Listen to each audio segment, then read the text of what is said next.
Good morning.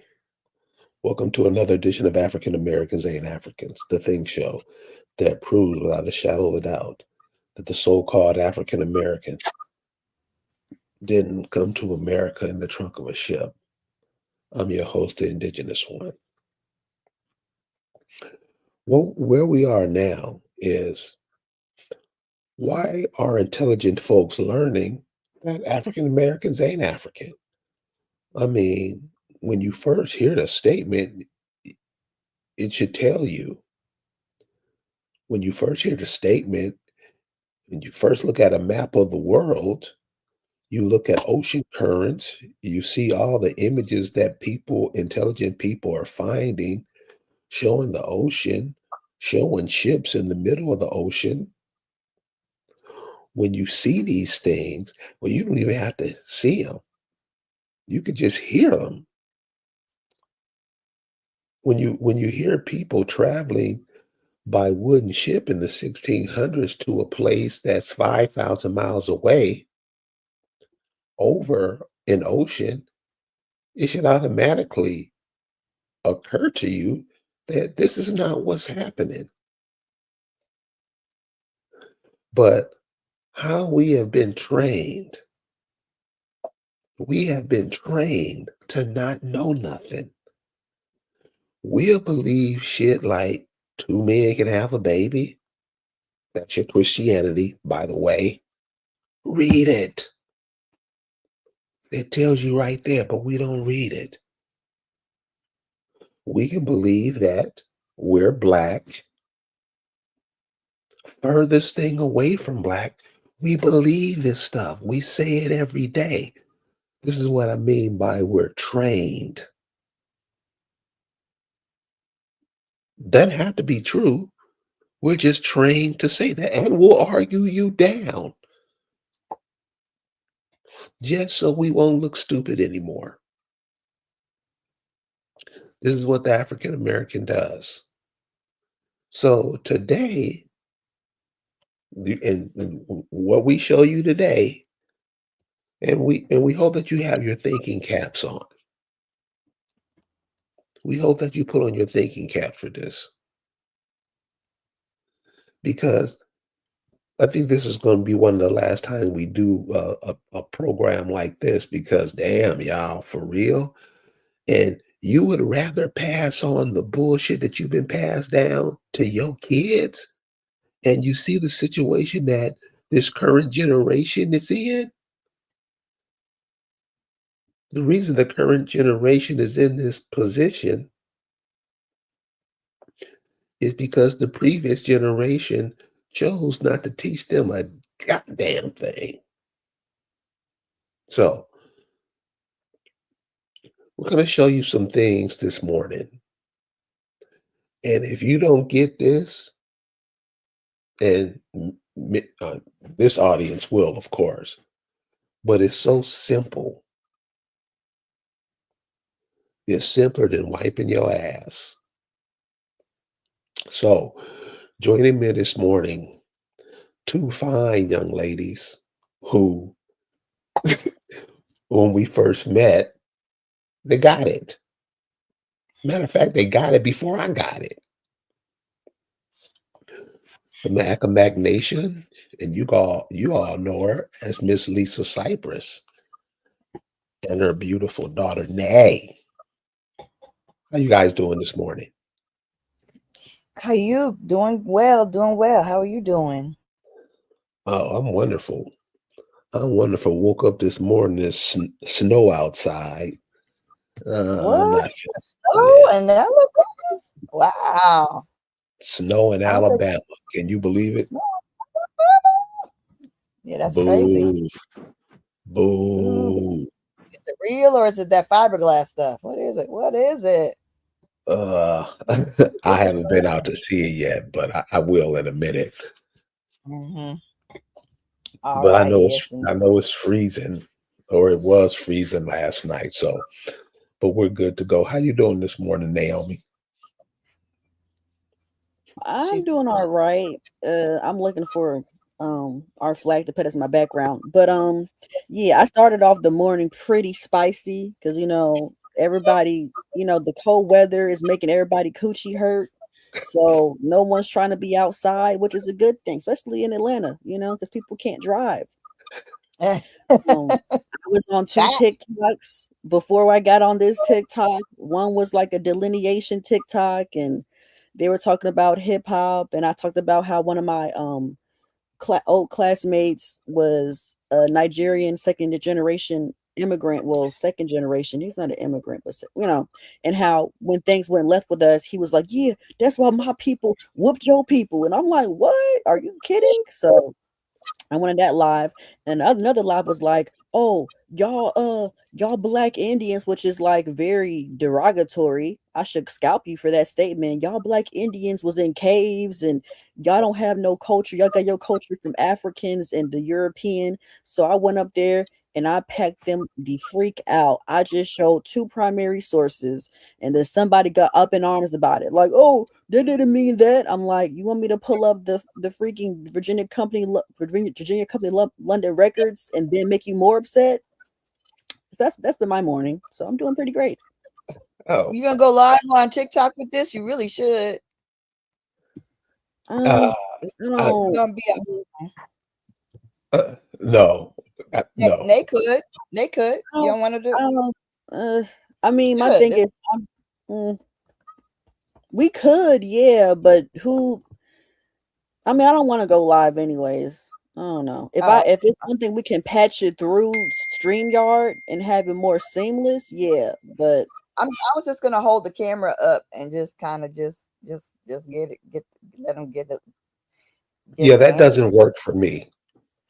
I know it doesn't work yeah, for you.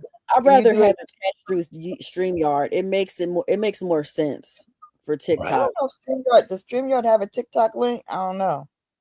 I But anyway, mean, yeah, we can work on that later. I mean, this is just like because he was it's, trying to say, this one guy was like, "Oh, well, who owns BET?" And we're like, "Didn't BET get sold? So why are you trying to use BET as a reason?" Because Eminem, oh yeah, well, everybody loves Eminem. I'm like, you say do they that, but people in the street don't listen to Eminem like that. So more? I was like, what's the logic of, Yeah. okay, we want to mimic you and copy you and devour you, and we don't want interruptions. That's what it seemed like from that live. Right.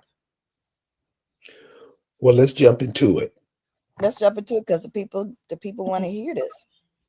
Check All this right. out, you guys. This is you. You see if you can't see the image, it's some people using AI coming across the Atlantic Ocean and look like makeshift canoes. Yep. So if you know anything about if you've been on a cruise or you know anything about the ocean, especially in the middle of the ocean, you know damn well a ship is not coming across. I keep saying ship. It's not a ship, it's a little boat Right. coming across the Atlantic Ocean, packed with people pissing and shitting on each other, vomiting, Yeah. getting to the shore of America, Yeah. getting off the ship, waiting Yeah. to be Sound like sold. this. Yeah. Like this. Like looking like this. Looking pitiful. Look, Looking yeah, sad. Yeah. that's Mhm. them. That's them. That's what they be like. Just like that. Yeah, Yeah. Hmm. this is these are the people telling you your story. With the rats and everything, all bumped up Everything. on top of each other. Yeah. That's it. That's what it Look, is. huh? That's it. Yeah. That's how they You be. That's have all. people that'll argue that this happened. Yeah. They want to believe that. They want to This believe this that. so you can see how people laugh at us, talk all like especially Africans. I wish one would step to me with some dumb shit. Come on, y'all. I mean, this is what we teach our kids. That's before we even start the discussion. Before we can even start the discussion, we have to deal with the fact that we actually believe. Why would you actually believe? Look at this.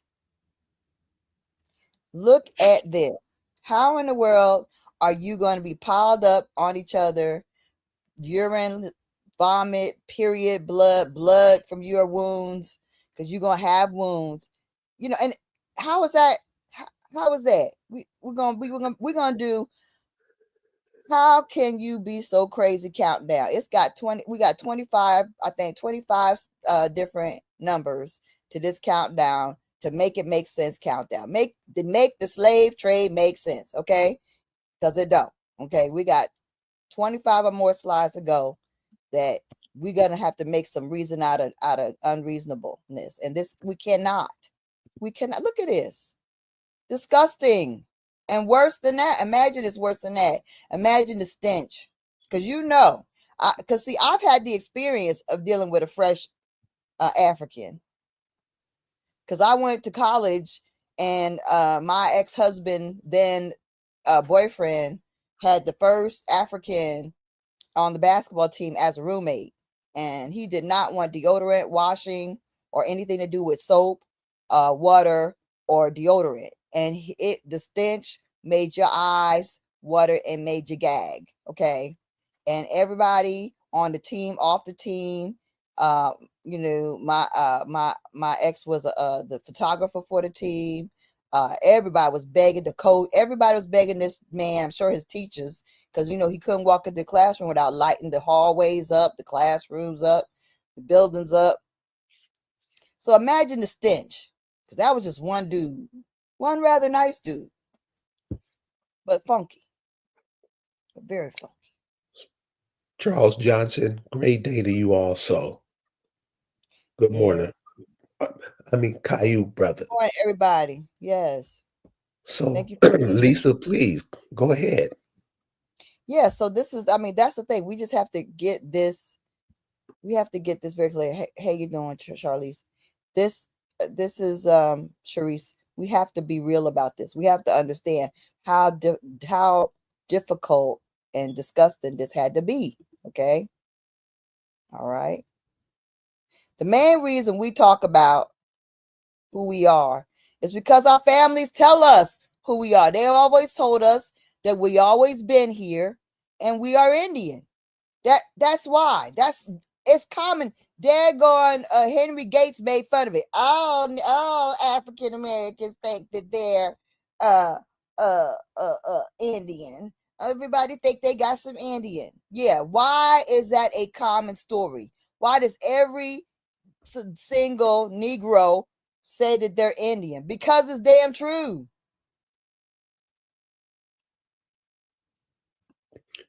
Yeah, you got to remember too, a lot of that stuff is made for TV because they never have nobody disputing it, because they get ripped to shreds. And I think, and it seems to me that all these TikToks, all these live that people are talking about, because people are getting the information, yeah, but they're getting the information and they're putting their own spin of what they already learned on top of it. You don't do that. Right. You just simply go to the source, especially if it's a living source. I mean, damn, this is simple. If somebody's telling you something, why would you go somewhere else to get the source if you think is valid enough for you to repeat what they're saying? The black man don't do that. He'll add some Hebrew Israelite shit to it, some more stuff, and screw it all up. Clear. Yes, you must connect the Wi-Fi. ERC here. Yes, launch the app and connect it. Oh Lord, sorry. So this is what I'm saying. This is why I say go to your families. And one more thing: does the Negro in America, do they look like anybody from anywhere else? Simple questions like that you have to ask yourself. Do the women here look like women from Africa? No. That should kill it right there. We don't even ask questions like that. I mean, simple stuff. We'll just go on with, well, the Bible said, And we'll start down that road. And we'll teach our children that stuff. And like a good Christian, put them out the house if they don't go with it. So everybody in your family has told you this information, everybody. But you still go believe, you still go eat out of somebody else's mouth with some other bullshit. So a lot of things that happen to us, it's on us because we refuse that. All that I'm scared and all that, that's over. The African American has dug him a hole so deep.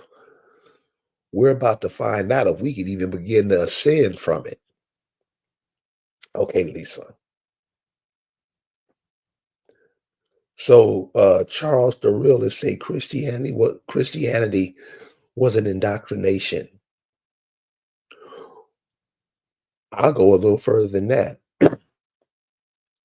Do you know that the Christians were the ones who led the army to you? Do you understand that? The church was the lookout scouts. They come with that, we Jesus coming to save you. And they're the ones who led the army to come into where you lived to wipe you out. And guess what you do to this day? Not the listeners, of course. Guess what the church do to this day? Still work for them. And that's why when you ask the people in the church anything about the church, they don't know. They know nothing. Absolutely. They don't even know nothing about what they're doing. They're just doing it because everybody else is doing it. Well, not everybody else. Because if you got a family like mine, the men didn't go to church ever. Why? Because they could read. They could feel the energy in the room. They could get past the double talk. You've heard that old saying before, white man speak with forked tongue. What do you think that means? Where do you think that comes from? See, the same stuff that's happening today was happening back then. And you're experiencing it. You're experiencing the same thing that your fathers, your grandmothers, your great grandmothers, your great grandfathers, you're experiencing the same thing. Why? Because you refuse to change. And you have the audacity to pass that on to your children. Won't give your children no truth about nothing. Many people just talking about some new year. It's in the dead of winter. What's so new about this? We don't even question that. So this is what's going on with us. But today, you're going to learn this today. Lisa?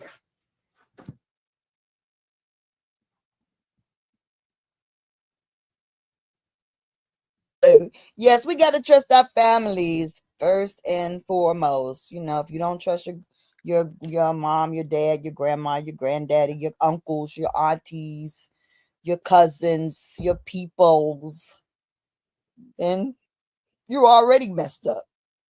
No one in our family said we were African. Why do you think you're African? You know, what we believe in, what we being guided by. You know, we have to understand that this was a systematic plan that is continuing. Who's navigating it? I think it's probably the big real estate companies, BlackRock, whoever has the most vested interest in the Indians not knowing that we're the landlords. And I would say that would be those big corporations like that, because they have a vested interest in the land that they stole, that we don't understand the land that we own. Right? So yeah, so we have to understand. They systematically removed our identity. Eastern Shore Indians make a long overdue statement on Indianness and race and the process which Indians in Virginia and Maryland are categorized and controlled by white society. The movement from Indian to non-white to free-colored to Negro is a history that has only begun to be told. Yep, that's a fact. I'm not going to talk about that. I don't know what that is. Okay, so I don't know what that is. We're going to get to that. All right. These things. All right. The second thing is Roots is a fiction. Now, a lot of people, whether they want to believe it or not, they started even it's it's really a plot against you when they got a dude who's a former CIA agent who actually writes this book, ex-military, former CIA, writes a book that is complete fiction and stolen. Didn't even write it. Gets sued for $800,000 plus for plagiarism. And yet, what do they do with that same set story? They make remakes of it. They do whatever, 3 or 4 renditions of the damn story, continuations of the story, and they show it in every school in the nation. Really? It ain't even his family. It was written by a white man. You're gonna tell me and then the other thing, the thing that made me so suspicious was every Hollywood star we know was in the damn movie. They scraped up people from the bottom of the barrel. They got people off of Skid Row. They got people out of rehab. They moved people out of jail. OJ was in it. I think he was already locked up. Was he locked up or something? I don't know. But they had everybody in that thing. Everybody. Eartha Kitt. I don't even know. Everybody. Leslie Uggers was playing the child and she was damn 70 years old. It was crazy. It was crazy. What you got to say about it? How come Ossie Davis and Ruby Dee wasn't in it? They was in it? Was they in it? I don't know. I was just So trying to make this up. I think they were grandparents or something back in Africa. You know, they want to be in Africa. I think he was one of them elders up in the there under the tree making drums and shit, cutting penises, something like that. Well, so you can see what's happening to Hollywood now. I don't know if you remember a song about 30 years ago by Public Enemy called Burn, Hollywood Burn. Yeah. Remember that? No, I don't know. That's a movie? No, it's a song. It was a major song by Public Enemy called Burn, Hollywood Burn. Oh, okay. No, I didn't know it.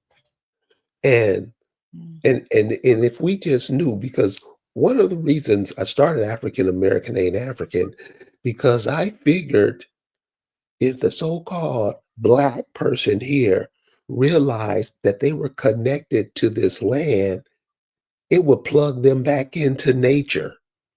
As you can see, we're having a hell of a time doing that because we have all of the alphabet agencies, like you saying, just mixing stuff up. Hopefully, and it's taking a little longer than I had hoped for, that people start to get it. But why do you think you're getting so much flack off of saying the truth? Why do you think you're getting so much flack off of from different people from different places? Why do you think Native Americans don't come out and say nothing, have a decent conversation with anybody? Now, when they have these different conversations and everybody's agreeing, you know it's bullshit. You can look at them and tell who they are.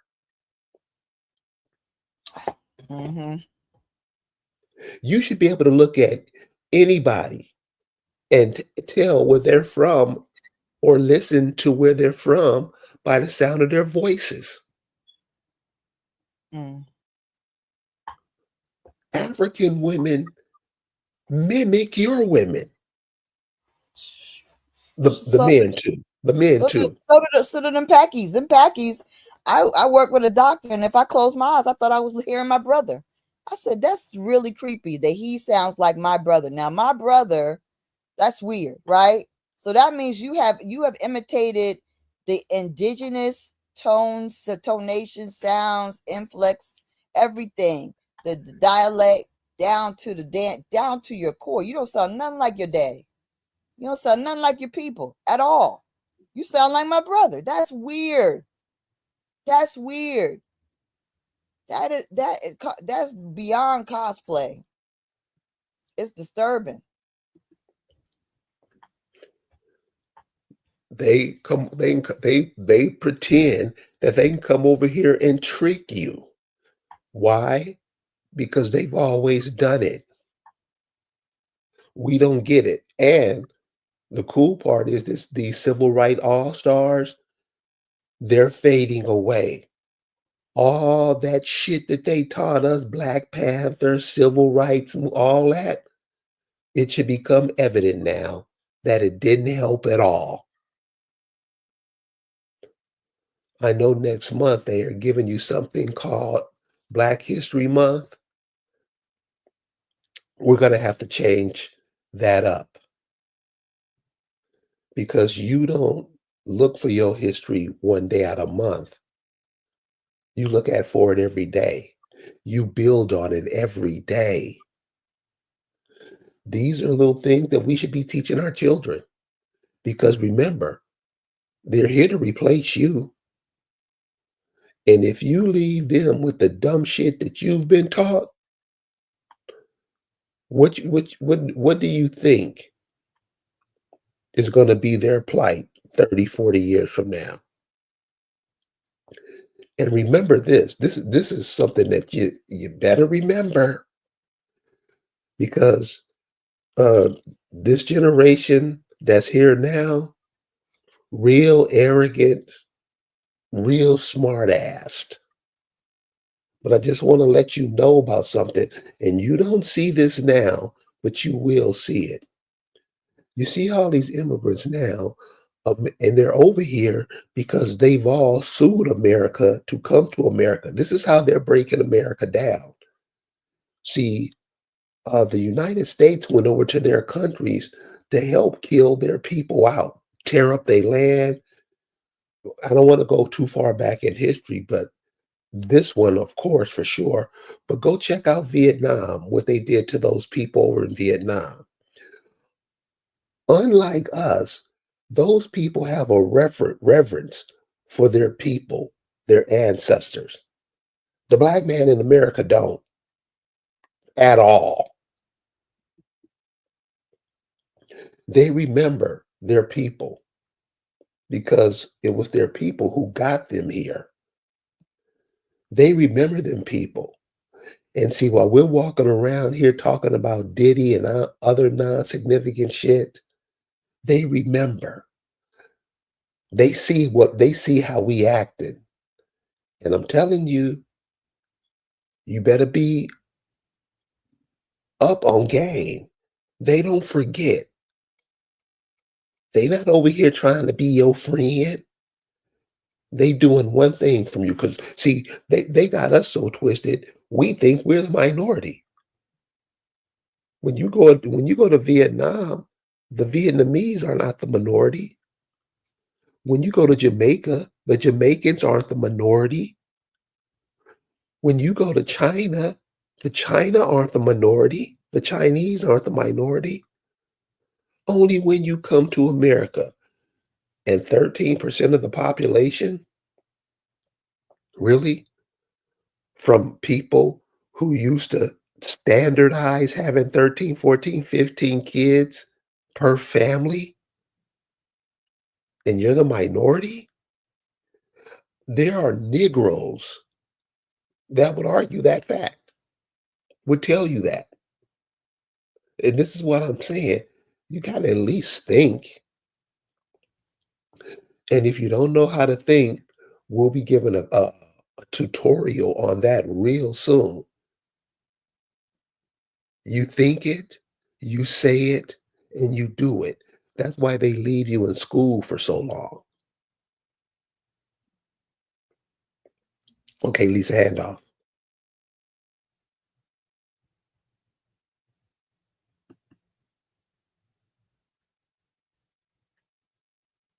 You there, Lee? Hey, now you want to say anything about 1619 not being authenticated?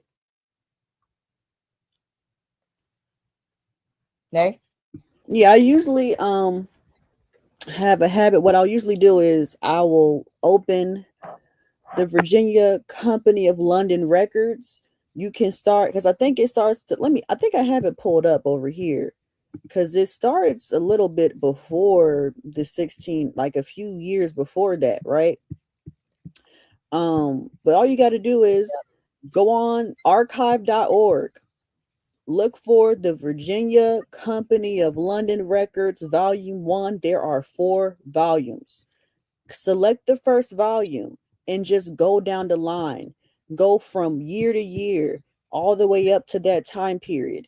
And you will notice that there's no record of 1619, but there is a record of 1618 with 100 orphans, felons, and slaves being sent from London to Virginia. The only record they have of 1619 is from like the 1930s, and it's obscure, which means it's not even the primary source. It's fraudulent. It's just fake. It's a complete fallacy. And to say, oh no, they stole them and no, they're at this time period, the person that was in charge of that region in Europe was a control freak. So they didn't know everybody who got on, who was there, how much money they was gonna make. So saying, oh yeah, we took them to Point Comfort and the ship crashed and it was called the Lion or the Polita or whatever. But why is it that it's so hard to find a whole entire slave ship? But why is it that the Boston Tea Party ship is recoverable? And they recreated it from the old ship, but for some reason all of these slave ships is just pieces of wood in the ground, like, oh, this is a piece of this slave ship that got messed up. But if you look at the currents going here to there, it's treacherous. And we're going to have a wooden boat go across the Atlantic, even though we had several instances where the Atlantic took out rich people so many times. Like, come on now. I think I seen a video of somebody. It was a few crew members riding an old steel boat, and they were going. I think no, Carrie, you had the video. They were on the coast of. They were coming off Turkey, and the boat collapsed. And I mean, the boat was more capable than driving those currents than a wooden boat, and even that boat struggled. There's shipwreck maps. Yeah, why you guys are talking, I'll find that to show it. And I'm saying people, I mean, we got to be the laughing joke of the world because we believe stuff. And when you believe stuff, check out the word. You become the lie. That's all believe means. You become the lie. So you guys go ahead. I'm gonna go ahead and find that video for you real quick. Right. There's go ahead. So go ahead. You go ahead. I'm trying to look for the Virginia thing. Which one? Is it volume 1? It should be volume 1. Which one is this one? Because I'm looking at. I got too many ones on here. If I find prisoner, I got transportation of prisoners to Virginia. Transportation. Oh, this is volume 1. Okay, cool. If not, I can probably just message it to you real quick. Or yeah, you got a MacBook, so you can just pull it from your MacBook. Okay. Send it to you. So I'm looking right now.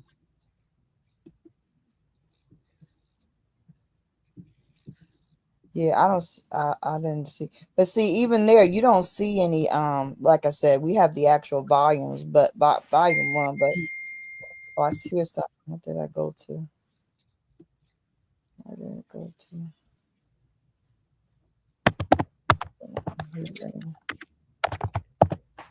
no. Airdrop. No, yeah.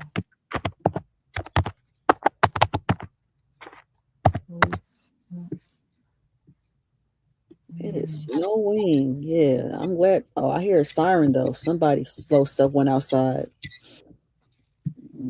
But yeah, so I tried to let me see if I can find my screen share. Modern Indians, Department of Justice, Virginia Land Patents. I'll share that just to get in there.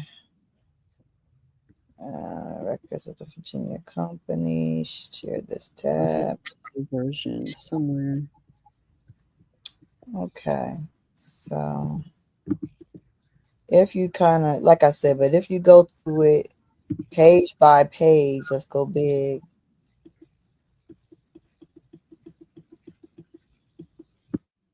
You'll see there's nothing about talks about a prisoner.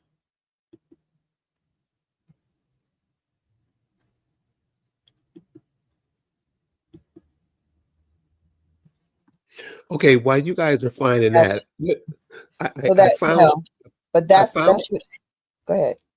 I found the clip. Oh, cool. I found the clip. Now this is just like 20, 30 seconds, but Cool. don't put too much emphasis on the ship. Pay attention to where they are, and just think to yourself, would this happen in the 16 or 1700s? Check this out.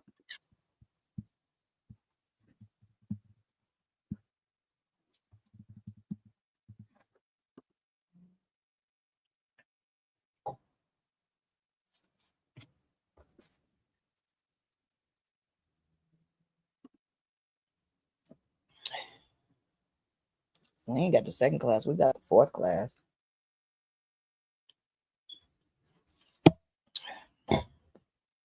Is it? You're not playing yet?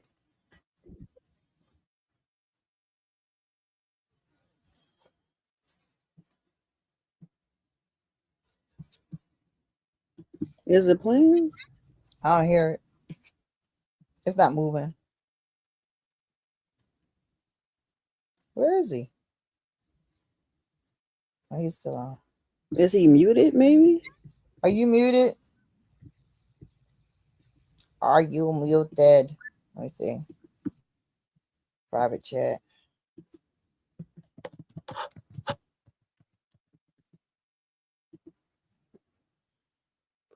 Okay, my bad.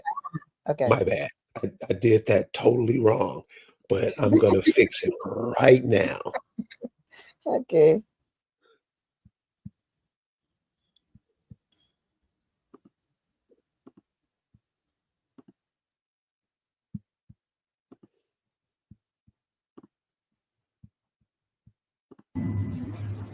Peace. My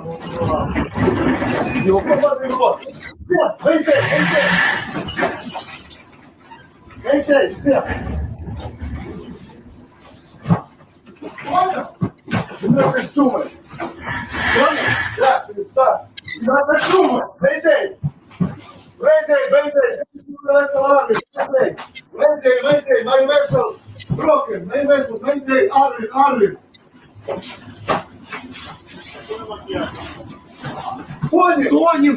Съебуй!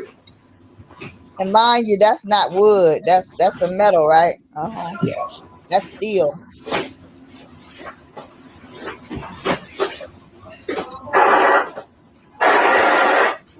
Mayday. This is what the vessel Arvin. Mayday. Arvin, help me, man.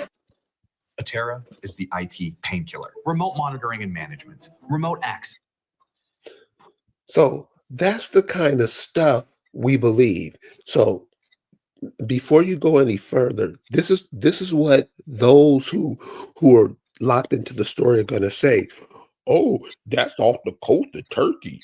That ain't Africa. That okay. So It's let's worse. look at it and think logically, if you can, because most people, and I got money on this, anybody want to step up. Most, and when I say most, 90% of black folks and African Americans don't think.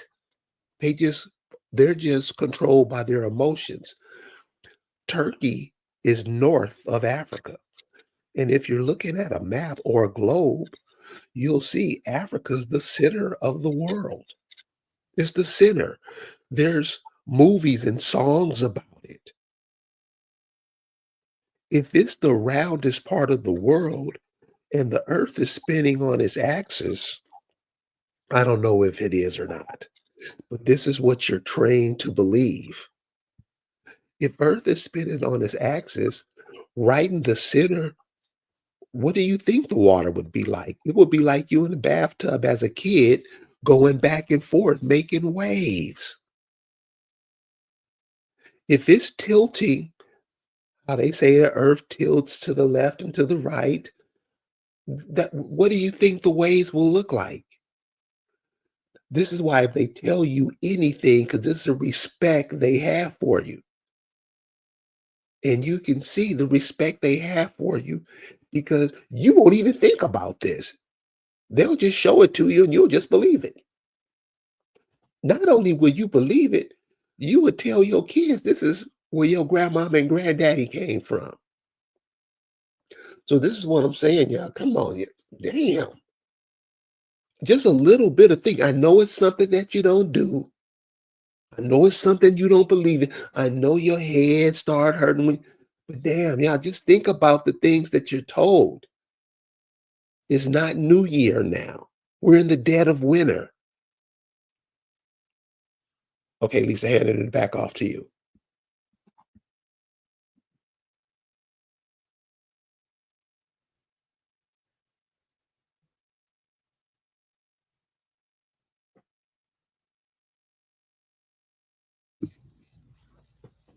Oh, she's going through her slides. We got to look at those primary sources, right? We got to make sure they correlate, because if it doesn't correlate with the records of the London company, which they wrote down everything, like everything. So and so didn't show up. So and so lost their job. This one's here. That one's there. This money went here. We brought this in. We got this. We're gonna order this. We're gonna get some of that. I mean, so the fact that they're not gonna talk about something first, like they claim is first. You ask Google how why didn't I learn about 1619 in the 80s and 70s when I was in school?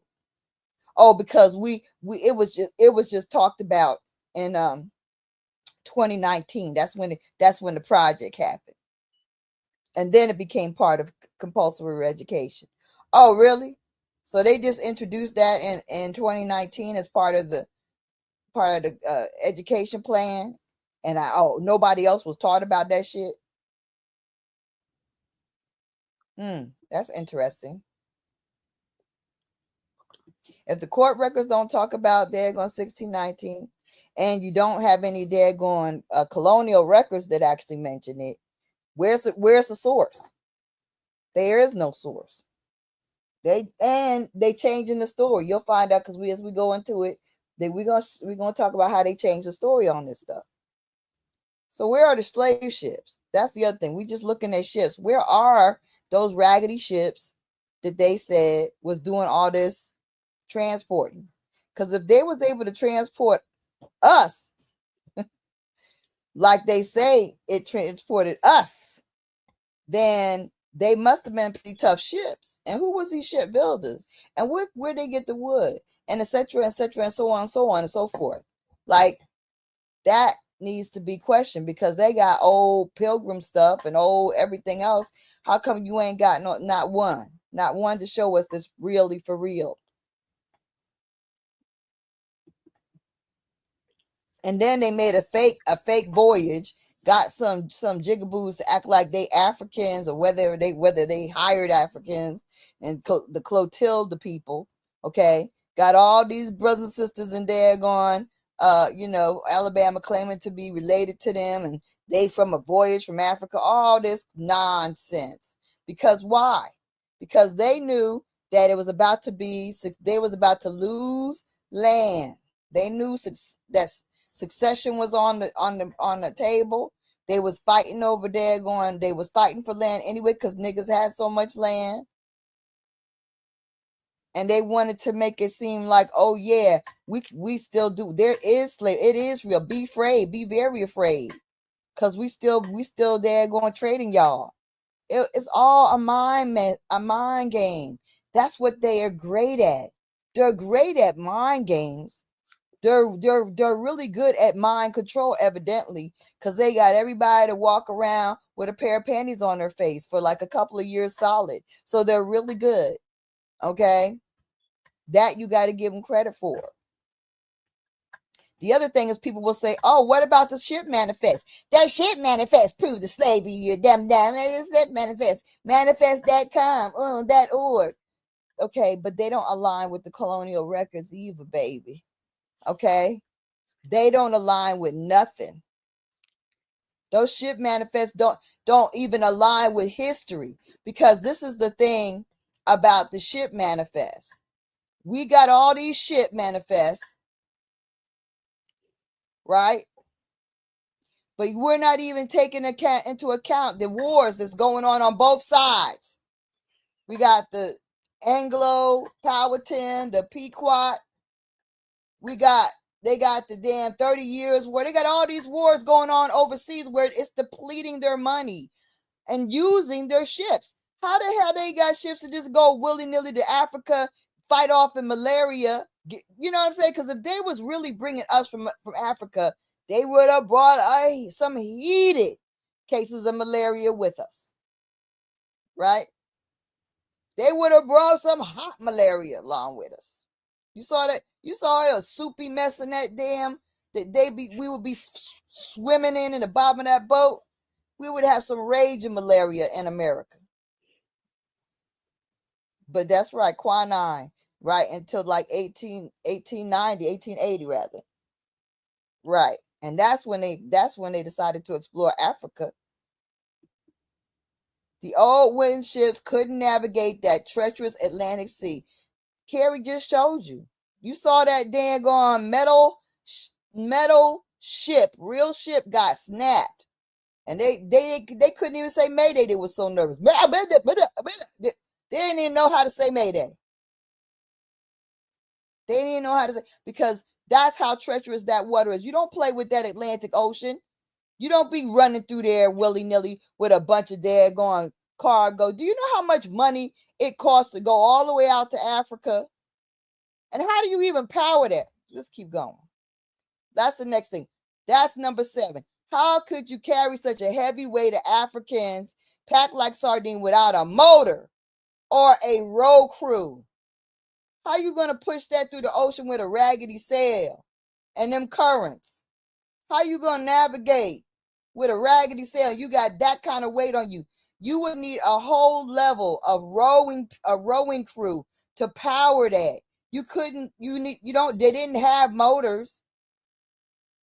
Oh yeah, Jade, abducting babies. Okay, yeah, well, that's not real. They're not still abducting babies. That whole story about us being brought from Africa, that's bullshit. They might have taken some and brought them to going to UK. Yeah, I believe that shit.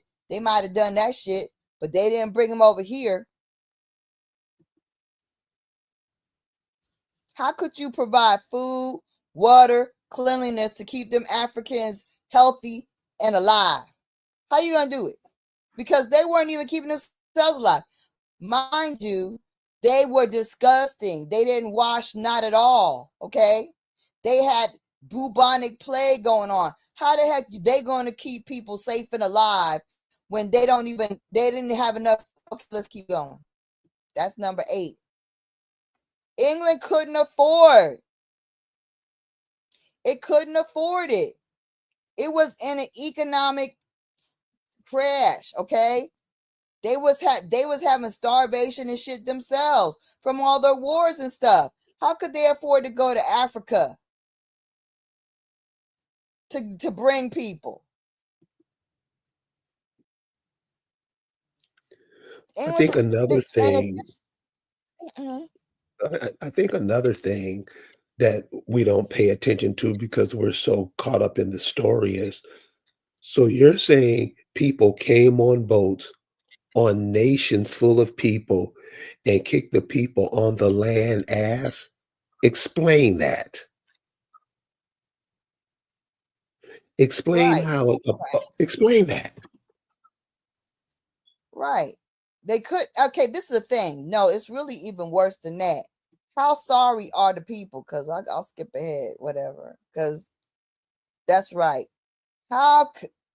Because between 1525 and 1866, they claimed 12 million Africans were taken to Americas and 10.7 survived the impossible conditions. Yet not one person or family declared war or did anything to get back their loved ones. Like nobody, like nothing. Like you didn't have no wars going on in Africa over us. That many motherfucking people. 10 million? And you ain't fighting about losing your cousins, your children, your husbands, your wife. You don't care? Like I said, them Africans must be some truly self-hating people to lose that many of themselves and not give a damn. Not give a damn. How is that working? How does that happen? But yeah, they were starving. The other thing that you got to know is that they were starving in Jamestown and they were starving in England. So how are they going to afford to feed and water and keep some daggone people in Africa to take them over to America where they half dead when they half alive when they get here, and they don't even know how to do nothing. And there is absolutely no records of interpreters, African interpreters. Where the hell are those? You hear everything about so-and-so interpreting it for Indian and this one interpreted for the Indians, but you don't hear nothing about no African interpreters. How is that possible if we're African? They were so sorry that in Jamestown, now they used to say that the starving time was longer, but I think they heard me talk about it and they shortened it to 1 year. So now they're saying that in one winter they just couldn't take it and they started eating corpses. You mean to tell me you couldn't make it through a fucking winter? You mean to tell me you started eating corpses and dead shit that soon? Really? Wow. That's pretty disgusting. You couldn't wait. Now, see, I think they heard me talk about it, saying, well, the starving time was quite a long time. How did they afford to even bring Africans over when the starving time went to it was longer than that, because it went to because the Powhatan Wars were into the 1620s. So they couldn't have gotten resources while they fighting and losing money and shit and wearing themselves out. You mean to tell me they weren't starving and having problems during the Powhatan Wars? That's bullshit. But now they got it all changed from to 1609 to 1610. And that's a starving time, one winter. You sorry, sick asses. You changed it. You went too extreme with your changing it, you dumbasses. See, that's what happens when you tell lies. When you tell lies, you don't even know how to navigate, right? That's why they changed the whole narrative to one fucking winter, and it doesn't make sense. You mean to tell me you couldn't go a winter and you surrounded by water and fish and crabs and clams and scallops,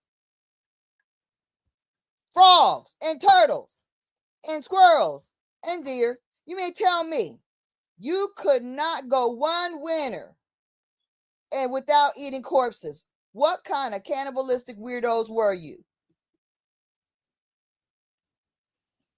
I'm sorry. And like we said, go ahead. Go ahead.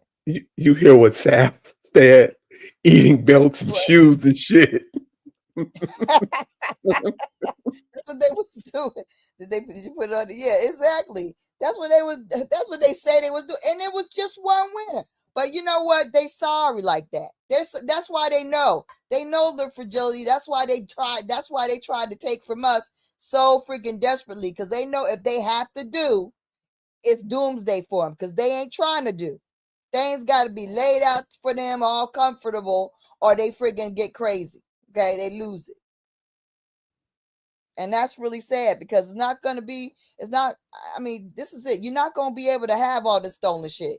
You cannot keep holding on to the shit you stole any longer. Not the resources, not the precious gemstones, not the daggone oil, not none of it. Not the metals, not the daggone, all the shit you're hiding. Because we got all this good shit in America that you're hiding. That shit is all, you're losing it. You're losing it.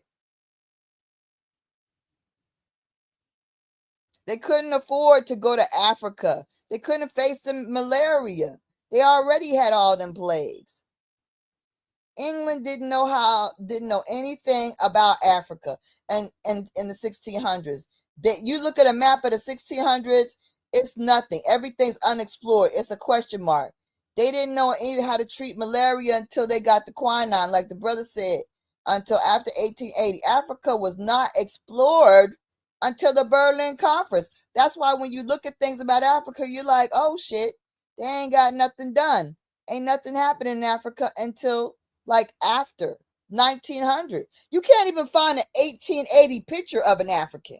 Why? Because ain't nobody was taking a picture of them. You can see plenty of photographs of us in 1860 and whatever, but you ain't going to see no Africans because they were not around. You want to, I mean, you got to look, that's what I'm just telling you.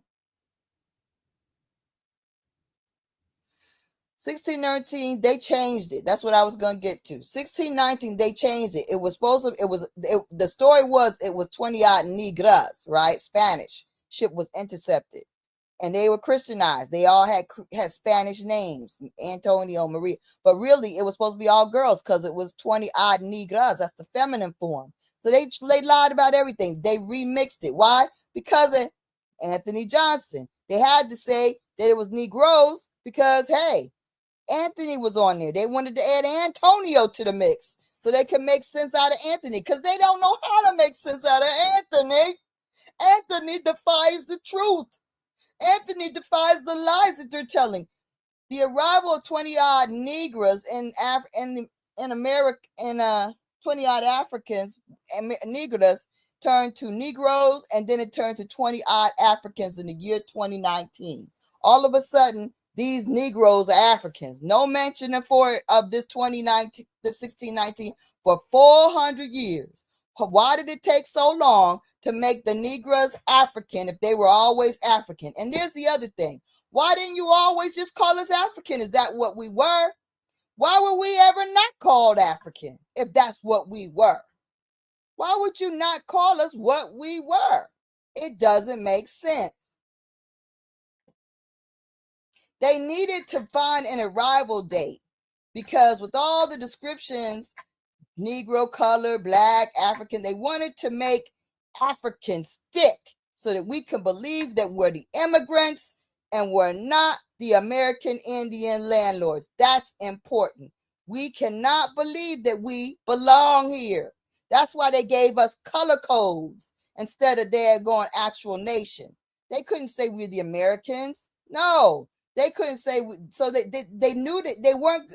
I guess they tried to be a little cool with us and they tried to slide it like, oh, we're just gonna call them Negroes like the Spaniards do. Okay, we'll call them Negroes. That way it's kind of non-committal, and that way we can slide them into oblivion that way. But then we started wondering, well, what is a Negro? We don't know what. Oh, we don't know what we is. What we is, we don't know what we is. So then it became a thing, and I'm gonna show you why it became a problem. All right, I'm gonna share this tab and show you this little film with Ossie Davis. Speaking of Ossie, right? Ossie Davis did a film in 1965 called The History of the Negro. I think y'all can see this. Let me make sure. Yeah, y'all can see it. Okay. So he Bring it went down a and little bit. Bring it down a little bit. You can I am. I was just showing you the year. So yeah, so it's History of the Negro, and I'm gonna play it right now. Hope the volume's up high enough. blow it And up here too we if you want. huh? Go ahead. Blow up the video if you want as well. I think it is blown up. Okay. Nice, All right, nice. there you go. All right. Yeah, it's all the way up. Okay. The people now called Negroes are the most and the least understood of the world's people. This term Negro demoralizes us and is detrimental. I feel it doesn't give us any quantity of Negro blood, or whatever that is considered a Negro. Are Negroes a race, a people, or a condition? Our programs will be asking this question in many ways and in many different settings. Our odyssey will take us throughout the world to Africa, where we will explore the relationship of American Negroes to the land of their origin. To Brazil. Let's see the white man. There it goes. itself. Rid of this or elsewhere is to get rid of The association passes slave ship. I think that the first task of people of African descent, whether in the United States or in Africa or elsewhere, is to get rid of this slave named Negro. This curious word Negro was seldom or never used in Africa itself. And this word has no meaning or no worthwhile meaning at all in Africa.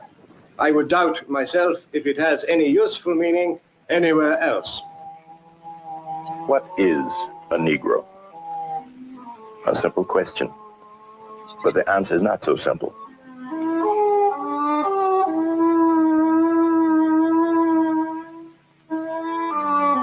And that's the thing. Niggas in 1965 didn't know what the hell a Negro was.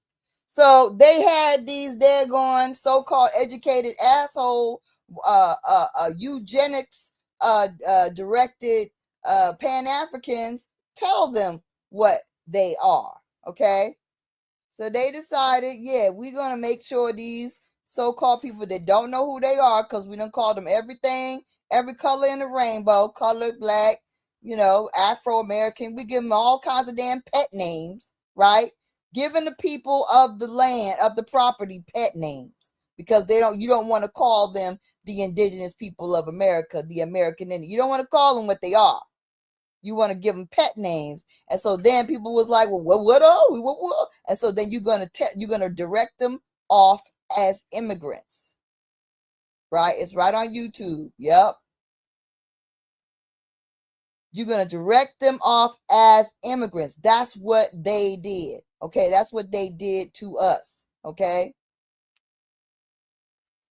So there you go. That's where, I mean, and it didn't just happen then. We're going to stroll down everything. We're going to hit upon everything. We're not going to just,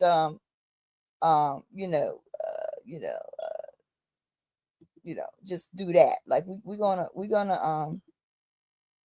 to get everything. So anyway, but the thing about it is, that whole part that we talked about, we didn't know what we were misclassified so many times. We didn't understand why. And when you misinform the babies, when you miseducate the babies, then you've miseducated a nation, right? When the babies don't know, they grow up to be adults that don't know, to keep passing that misinformation on. And that's what we got going on today. So out of the 1619, they attempted to explain the unexplainable, right? See, that's the problem. 1619, they used that to explain the unexplainable. The unexplainable is this rich Negro who went to court to keep his slave. Now, how is a Negro in 1655 going to court and got all this stuff that he has. The court records made the chattel and the FBA bullshit look crazy. It makes it look crazy. To this day, they're trying to call Anthony Johnson African, and that don't work. And we're going to break that down, okay? Because people love Anthony Johnson, and he's our people. So we're going to tell the story as it is, the truth, okay? The truth and nothing but the truth. Just like Anthony Johnson stood in court all the damn time, and so did all the Johnsons and the Macs. We stay in court, okay? So that's it. So this is what the real truth is about Anthony Johnson. Because the reason that's why they had to attach him. Oh, he's Antonio from 1690 to explain him being from Africa. Because they're like, oh my God, we can't have a nigga that's just got money. That doesn't line up. Like, what? You know, so we got to explain this shit. Oh, well, we'll say he was on that ship and he's an Angolan. Oh, okay. All right. Yeah, that works. And yeah, and that's it. And he just got rich. Oh, okay. That lines up. No, the hell it don't. Okay, so we're gonna march this out. The 20-odd niggas are completely missing from any colonial records. They are Christianized with Spanish names. Negras denotes that they were women. How did Negras feminine change into Negroes? And how did Antonio become Anthony Johnson? They changed the history, and it wasn't even a real history. It's not even in the records. They made up the history, then they changed what they said. Then they changed the sexes. They made them Negroes so you could insert an Antonio. Then they changed his name. They said, oh, Antonio became Anthony. Really? And then they changed it just to make you believe in the 20-odd Negroes, because you needed to believe that you had a first arrival and that Anthony Johnson is, if he's an African, then you got to be African too. That's what the goal is, right? That's the goal. Okay? That's the goal. Thank you for the compliment. Anthony Johnson is not Antonio, and he's not African. He's Accomac. Y'all gonna feel this vibration. Anthony Johnson is Accomac because, sorry, I say Jackson, but Jackson is a common American Indian name, but Johnson is a common American Indian name. This Johnson name being Indian is accidentally noted in a book. I say accidentally because she gave a gem, Kellen Roundtree, and her Pocahontas' People book and her People Indians of the Eastern Shore book. She dropped gems and she talked about Johnson being an Indian name, and I'm gonna show it. Her quick free and his quick freedom. How did he get free so quickly? And then he owned land so quick. First of all, and then he had cattle. That makes his indigenous identity logical. Whereas it does not make sense for him to arrive in 1619, have his name changed, only to work for 7 years or less, right? That equals like 1625 or so. Then next he would have to pay for his wife and sons, because they say he paid for his wife and sons for him. They say he was a slave and he paid for, oh, really? He did all that? That would be another 15 years at minimum, but not even 15 years. Y'all know that would have been more. That would have been like 20-some years trying to pay for them to get free. But let's say 15, even if it's 15, that'll be 1641. Not to mention, the colonizers is going to be, why were the colonizers going to let an African come to America for temporary working? How are they going to pay all that money to get him over there, nurse him back to health, teach him 2 languages, because he had to learn Algonquin, he had to learn Powhatan, he had to learn Accomac, and he had to learn English. So he had to learn Accomac and English. He don't speak the languages. He don't know the tools. He don't know the crops. He don't know the pace of work. He don't know the type of work. He don't know the animals. He don't know the plants. And then he going to be competent enough to pay you back? How long? Going to take you 4 years to make him competent. You get 3 years out of work, tops out of him. And then you going to set him free? Really? Come on, let's walk this out. Walk it out. This is actually from the book. This is from the book by Helen Roundtree. And you can see very clearly at the top, Johnson's surname among Indians before 1900. Johnson is a surname among Indians before 1900. Holla! Holla! Ooh, I can show a better one. Give me a second. I got one. Just No, to I add got on. some more. I got more. Yeah, if you got a better one, I got more. I don't think I have another Johnson surname. Show another one. But I got the court Yeah, stuff. I'll pull up the Johnson surname. Give me a second, but keep cooking. All right. All right. Why would you do that? Okay, you got to understand that first of all, why would you import slaves as temporary workers from Africa just to make them richer than you? Huh? That's what they went to Africa to make some Africans richer than you? How does he become a wealthy expert at farming in court records? He's buying cattle in 1647. Hello, he's already buying cattle. See, that's what tells a lie. We saw that even if we modestly did it at 1641, he really still should be enslaved.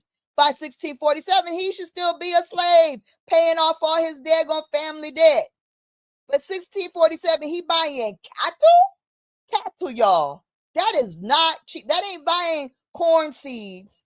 That's not buying tobacco seeds. He's buying cattle. Right? A wealthy cattleman from a slave. He didn't have to work no time. And then he also had brought 250 acres.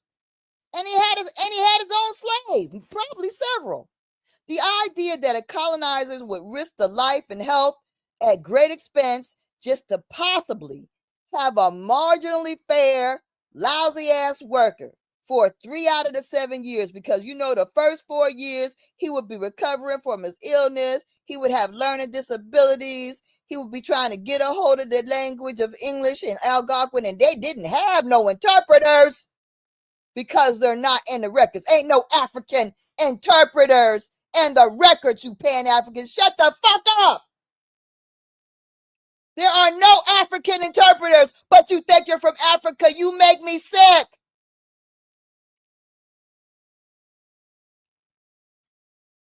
So, according to the fable, he would be trying to learn Algonquin and English while learning his new tools, his new crops, farming, the new work, the methods, etc. And if being Negro did mean he was African, because that's what these dumb Pan-Africans and eugenics are making you believe, and now Native Americans want to jump in and act like they're experts of us. Everybody, see, really the only people that's keeping their mouth shut are the average white man. The average white man they just keeping their mouth shut, and I love them for that, because they know when to hold them, they know when to fold them, they know they don't need to be getting into this discussion with us, right? They're not. The only one are these daggone weirdo immigrants, like these weirdo Africans and these weirdo damn Native Americans. They're the only ones chopping at the bit, because the whiteys will not even, they're not even really trying. No, they're not. They know better, because they know the truth. This example of Anthony Johnson demonstrates the life of a Negro in the 1600s, and that he's not just chattel. He couldn't be a chattel slave. He's able to prosper. And so then, if he's a Negro, if he is Negro and called Negro as he is in court records, then he clearly is not from Africa. He clearly is not from Africa.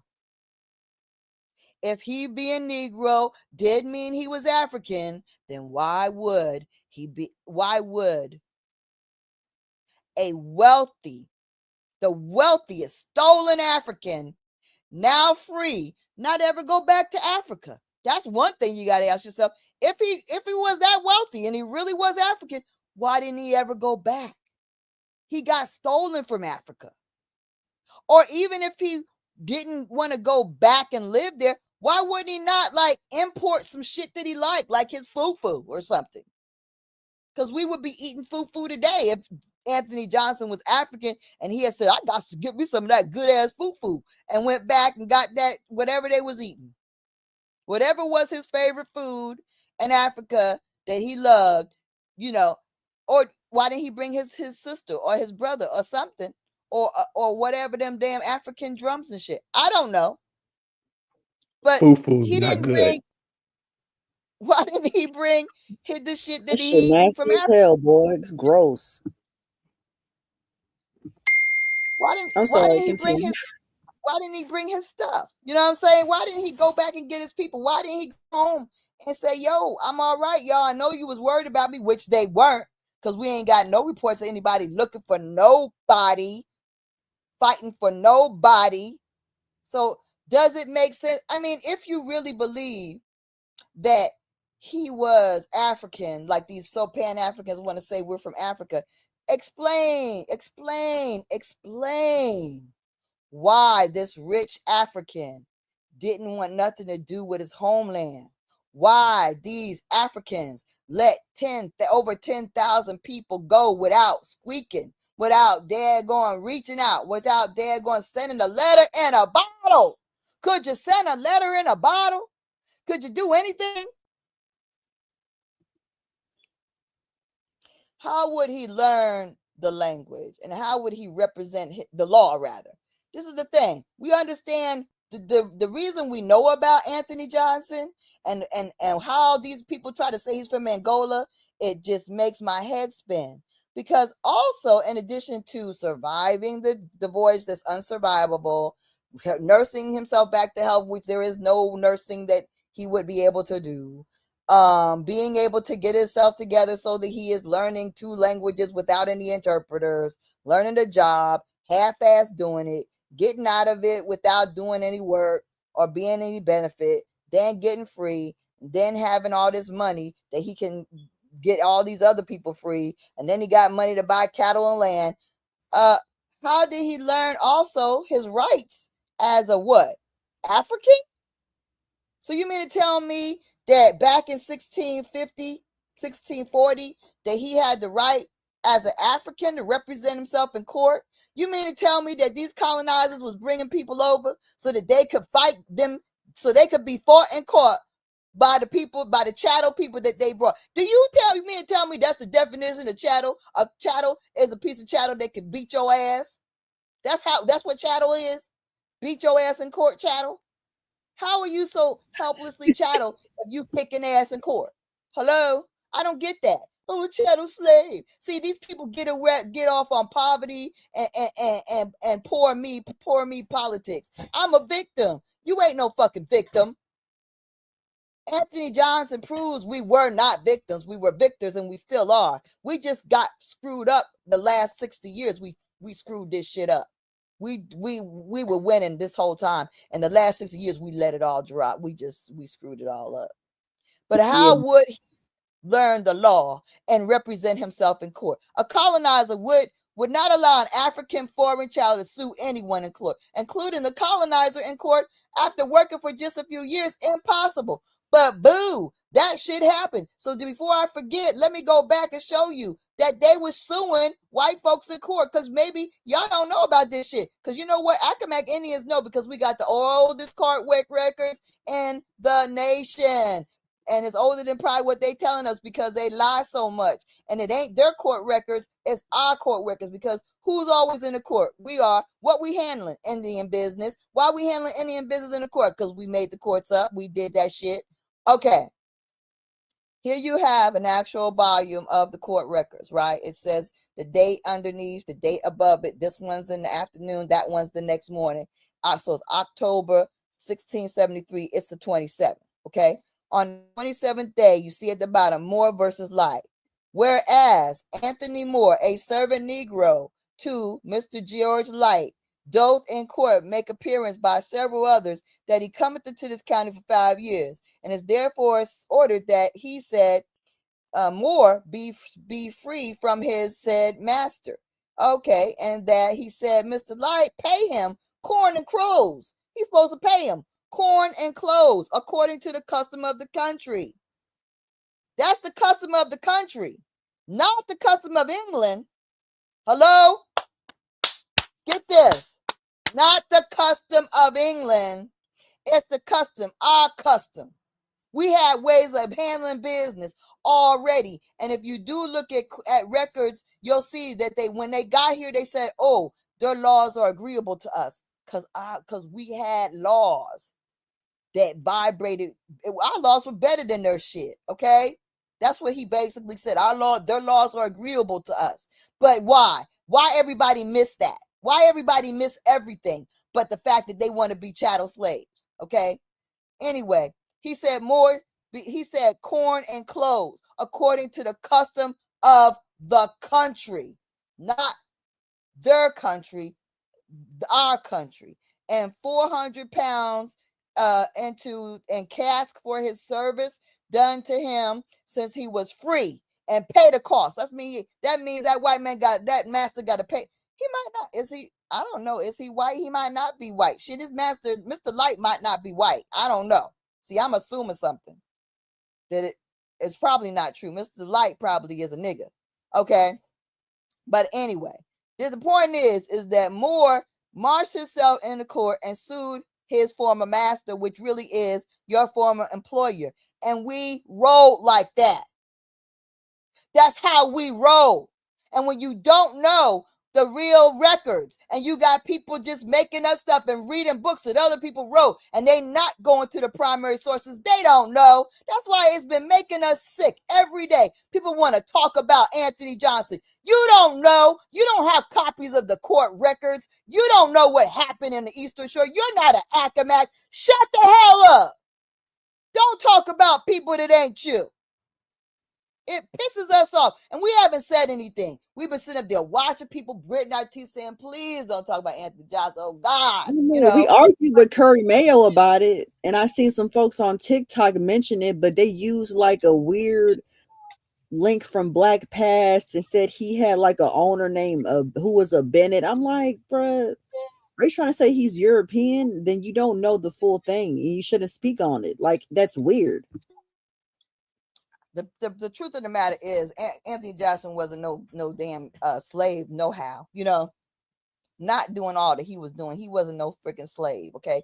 He was managing his business. Okay. Like a lot of these Negroes were in our territory, and a lot of these people, and a lot of people are related to these people that are our people in the territory. So no, he wasn't. No, that they're trying to make Anthony Johnson makes sense because he is the screw that is loose. If he goes around willy-nilly bragging, showing his tail about him there going to court and suing and carrying on, then everything they're teaching us about the Negro, it falls apart.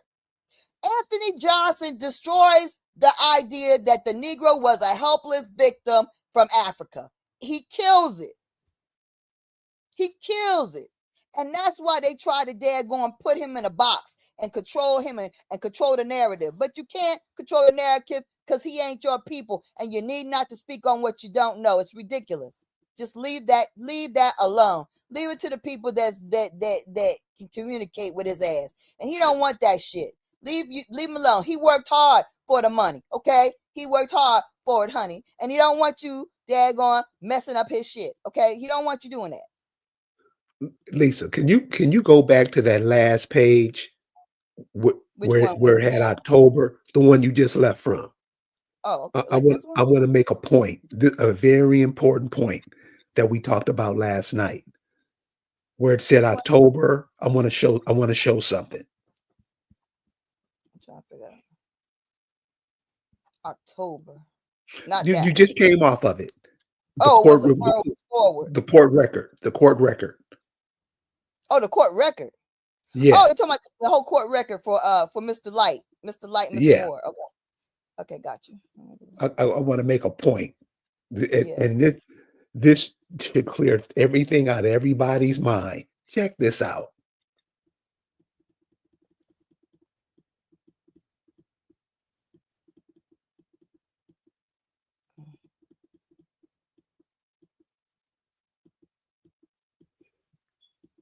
There you go. Okay, right there. Now check this out. You see, and this is where you get the term "white man speak with forked tongue." You see how afternoon is spelled. You see how in the second sentence the difference between Jeremiah Pierce, blah, blah, blah. You see how there are capital letters all throughout the difference between. You see how between is spelled. You see Jeremiah. You see how how they speak now and how they wrote then is not the same as they speak or write now. So I was showing Lisa this last night, and I want to share with you guys, because a lot of times, we get arrogant and we get snitty with ourselves. Well, what language? You don't even speak your language. Check this out. This is the piece I shared with Lisa last night, and she's gonna get it. She's gonna crack up. It's how they used to speak with the names and all this stuff. Because we never know. I know. Check out how these people spoke. They still speak this way to this day. And how they can just say boo to us and it'll knock us off everything we trying to talk about, everything we saying. Check this out. Check this out.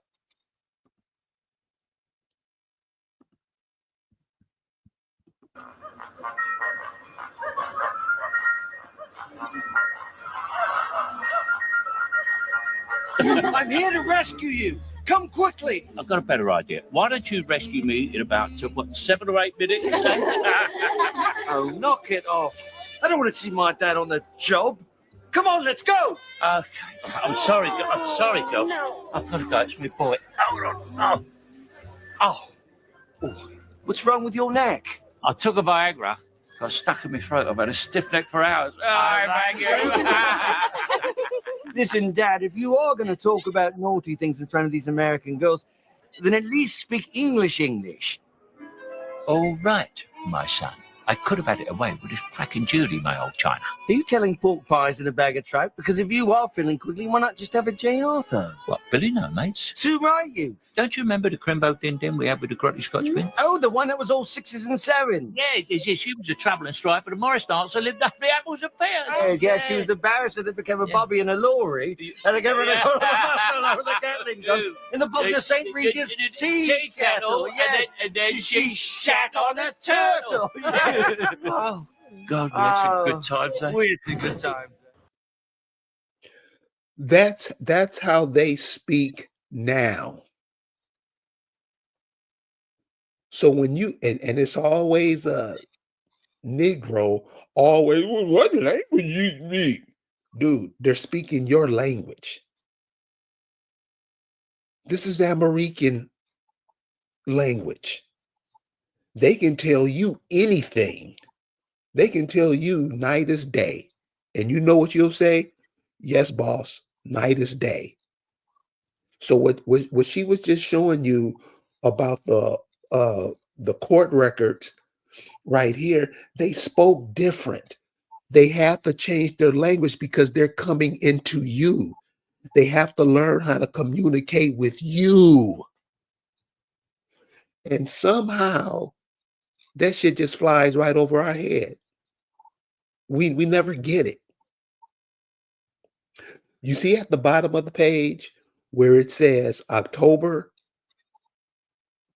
You see how October is spelled? You can go through, Lisa hit me to this years ago. Check out how they write and speak. They had to learn your language. They had to learn how you speak, how you communicate.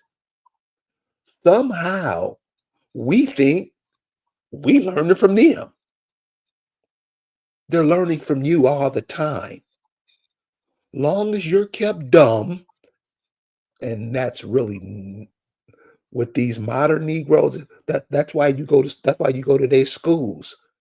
Why you think they keep you schooled and they keep you in school for so long? You can become a doctor at 10 years old, but you're not taught anything. Everybody says, man, when I went to school, man, that was so much time wasted. But we'll send our children right to the same place that we just came from. So understand what is happening to you, what happened to you, what happened to your mama, your daddy. Some of you got people in your family, your great grandmothers, great grandfathers that had a third grade education or fourth grade education and were geniuses. Now we think you go to 20 years of school and you're probably dumber than when you went in. Seriously. People are not born stupid. You come already prepared.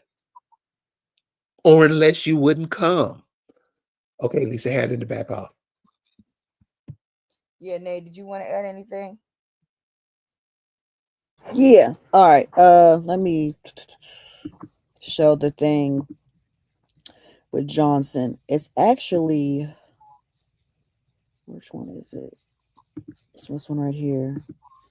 Okay, so this, let me zoom in. This is Johnson right here. This is from Helen Roundtree's Indians of Eastern Shore, Maryland, and Virginia. And this is the surname. You see the date, see the tribe, right? Now, here's something that's even more interesting, because I found Johnson, but look what else I found. Go up here.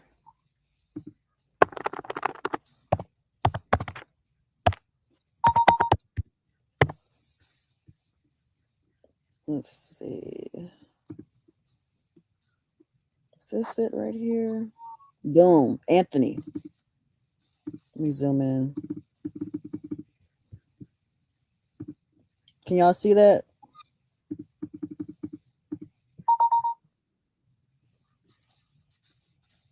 Damn. Can you see it? Hold on. Because I just found Johnson, but look, Anthony's on there too.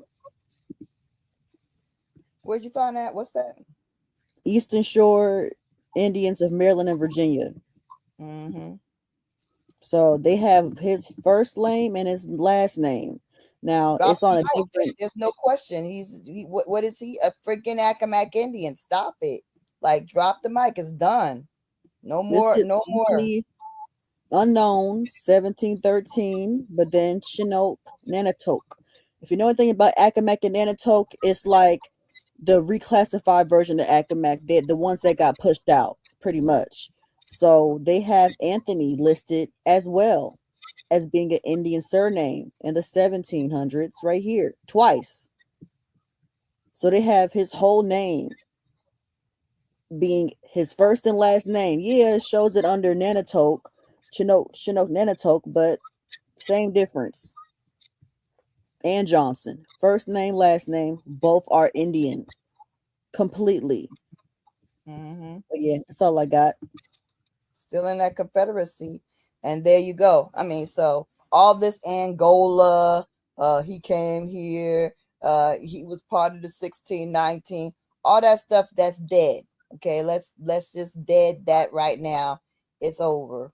Let it go. He's an Accomack. He's in the Accomack Confederacy. He's an Accomack Indian. He's from the Eastern Shore. He was right in Northampton in court. That's where he lived. He was moved around because he had to, because they burnt down his stuff. You know, another court record that highlights Anthony Johnson being Anthony Johnson is the fact that he was compensated for the fact that his farm did get burnt, so they forgave him of his taxes, and the nice evil people didn't make him pay taxes on the shit that got burnt down. Ain't that nice of them? Especially when you got to consider they're definitely the ones that burnt it down. You know, that's crazy. All right. We're gonna do you a favor. You don't have to pay taxes on your burnt stuff. You know, but guess what? He still had money. And then the Jacksons, the Johnsons, I'm sorry, you see them they go to Maryland, they move around Virginia, they go to Maryland. Some of them go far out to Texas. Some of them go out to daggone Georgia, you know, and you know, like I said, like we were talking about Thomas and I and the Acomacks were talking about in the meeting. the names mean something. When you are Carter, when you're a Jackson, when you're a Johnson, when you're a Smith, you're connected. You may not be connected. You may have to go way back to find your common bond or your common relatives, but these names do mean things, and we have a whole interconnetwork of connectivity. It's our family, that it really means something. It's important. So yeah, these names, and then the fact that they had the audacity to make us think that our names ain't our names. Wow. Y'all just, oof. Y'all done too much. You've done too much. You've done too much. And a lot of people don't want to know because they don't know how to handle being angry. They don't know how to handle knowing that people could be this wicked. They can't handle it. I'm not worried about it because they're going to have to right this wrong. They're going to have to right this wrong. I ain't mad at them. I feel sorry for them for being so daggone greedy that they couldn't contain themselves, that they screwed themselves up. That's ridiculous. You screwed yourself up being so daggone greedy. That's nuts. Control yourself, okay? If you could have controlled yourself and stopped drooling over what the Indians had, you wouldn't be disappointed. Your descendants wouldn't be desperate and desperate to try to keep what was stolen now. It makes no sense. It makes no sense. I think also we have to put into perspective too the Indians' role in all of this happening, because we wanted what they had. And most of the time it was their women. Right, Black man? We wanted their women. I mean, yeah. Okay, I know brothers today that would slap you if you say they couldn't have one of their women. Can I add on to that? Yes, ma'am. All right. So to me, I feel like it's a disservice because if you just go with America is a matrilineal country, and even the women who aren't foreign have feel more empowered here in this country. But if you are not tied into the women of this land, you don't really have any power here. So when you say I'm gonna marry this person or this Woody or whatever the case may be, you're disservicing yourself. Because what if we said, hey, you know what? Since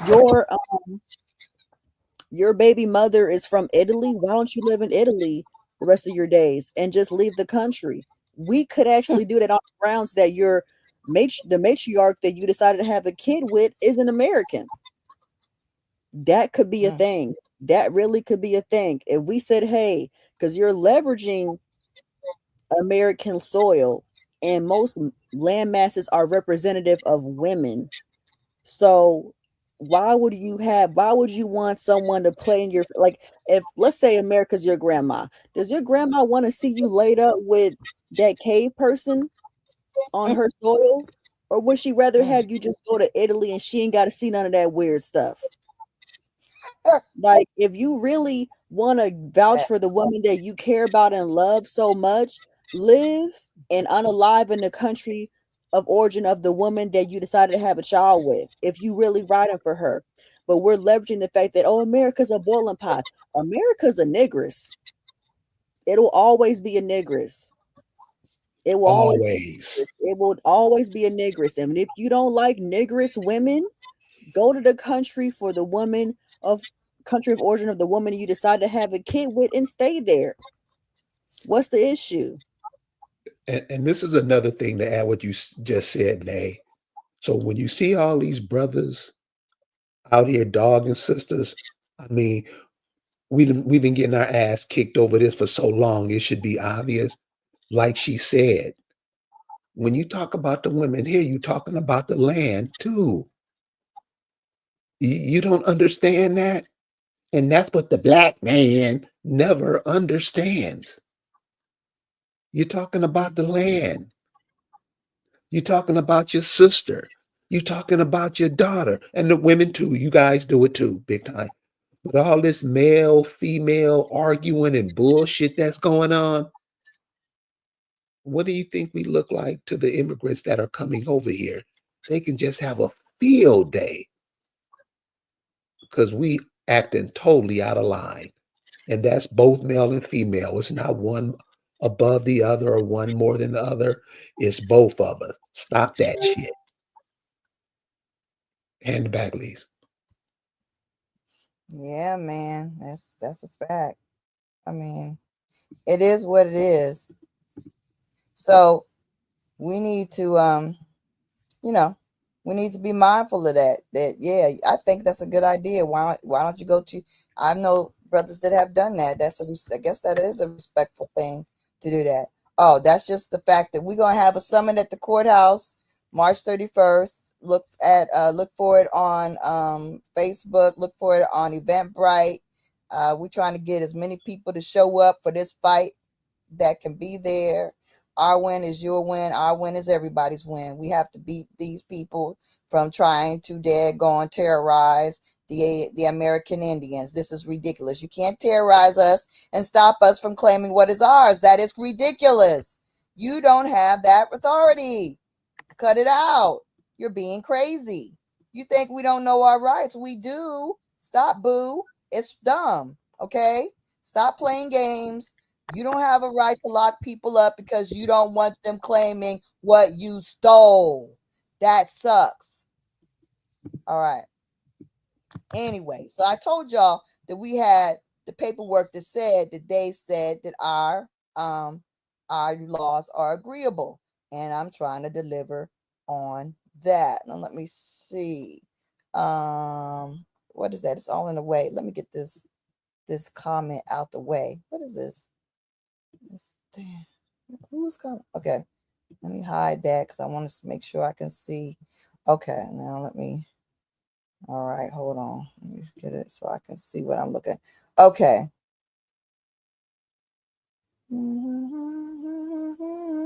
Okay, so where the yellow dot is, that's the actual source, English Empire in America. So I'm showing you the source by Robert Burton. Okay.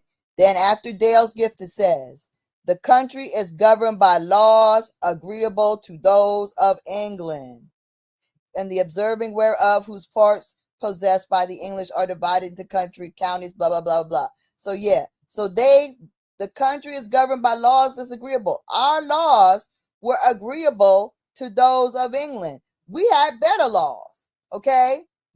We had the better laws.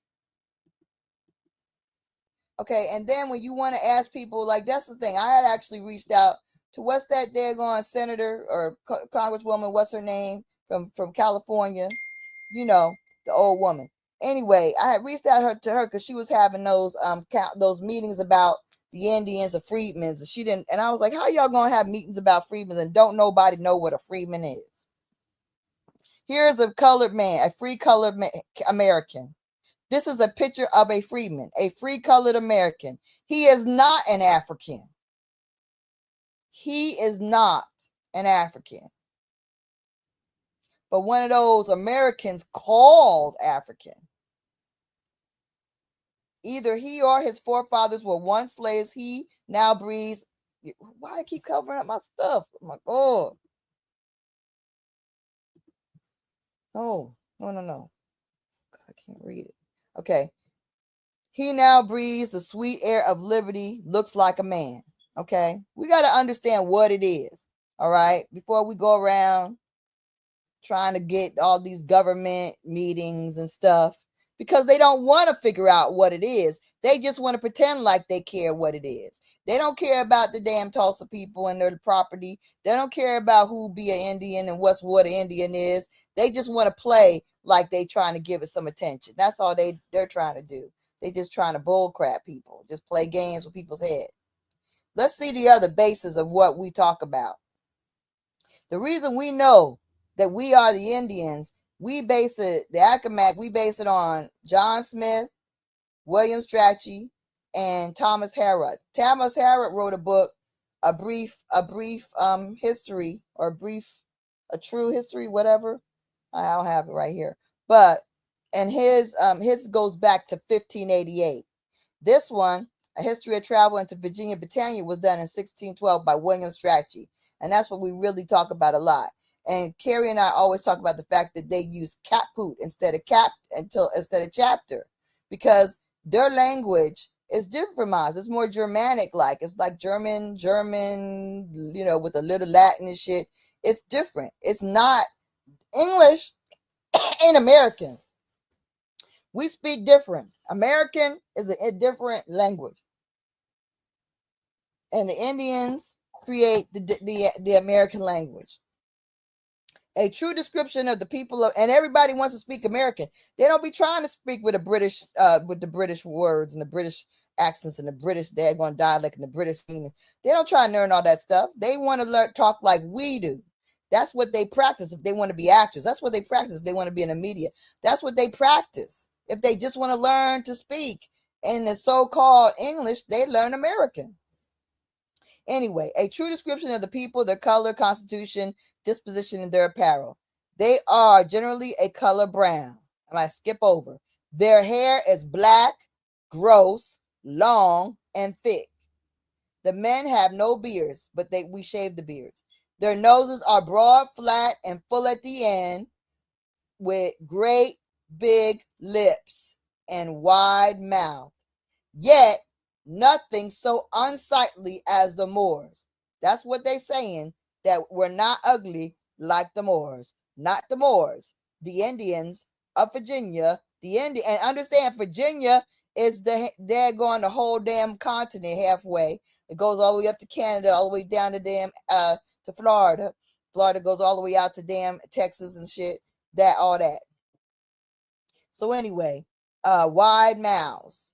And the women, when they sang, they have delightful and a pleasant tang in their voices.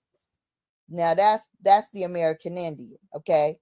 That's first contact. That's primary source. Not all this other bull crap. People be trying to bring you stuff, and it's not. It's from some kind of author that wrote some kind of crap, you know. The slaves are the Negro by the condition of their mother.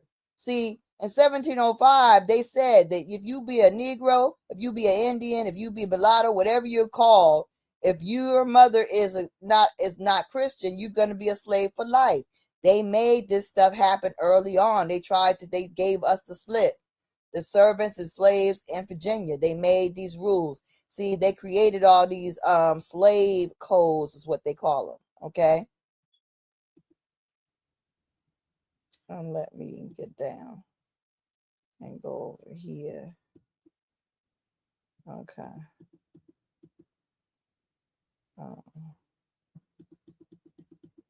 So we're walking it out. Let me get to where I'm supposed to be. All right.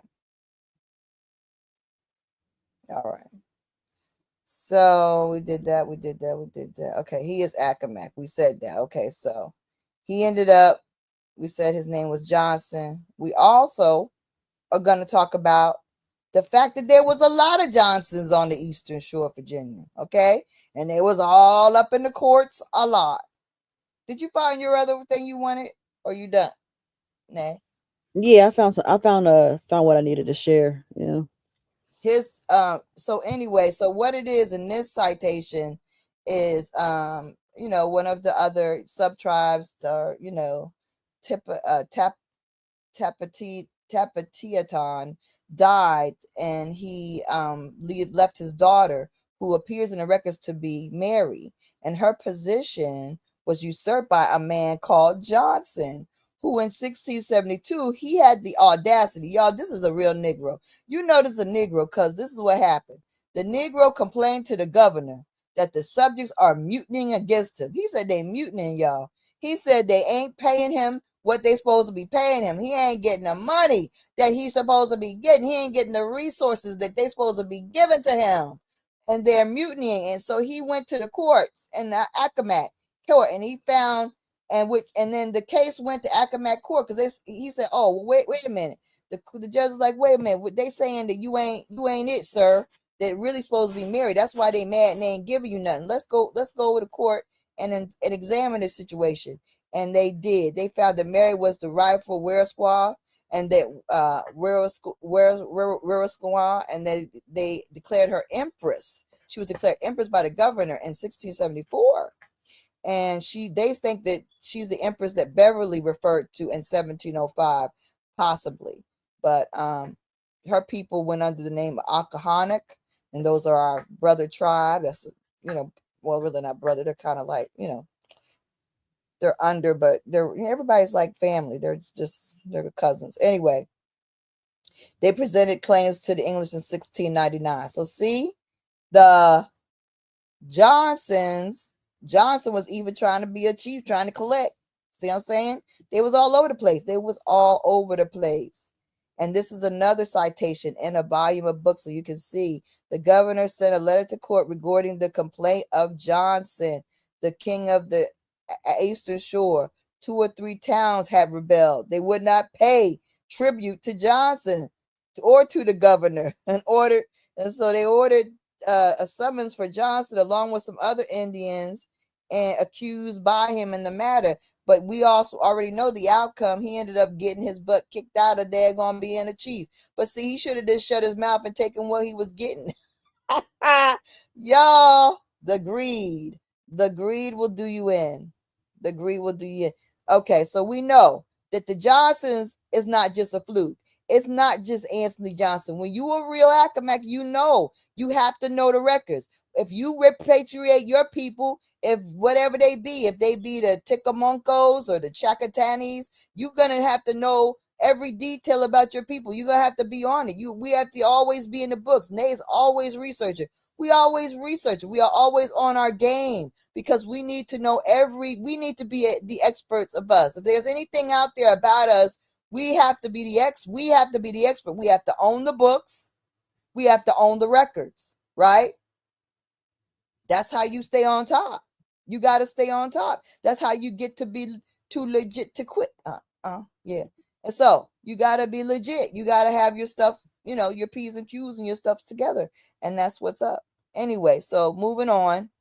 Why import slaves as temp workers just to make them richer than you, the colonizer? See, that's the thing.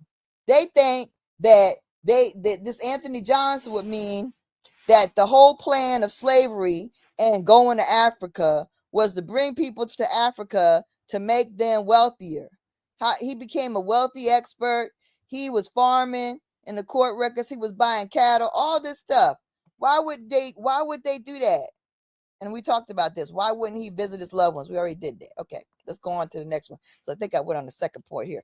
If all imported Negroes can get free so quickly, as did this Anthony Johnson trick, do this Anthony Johnson trick, then they would have to end that transatlantic slavery immediately. If this trick was done as early as the 1600s by Anthony Johnson's, do you think they would continue some transatlantic importation when he's getting over like this?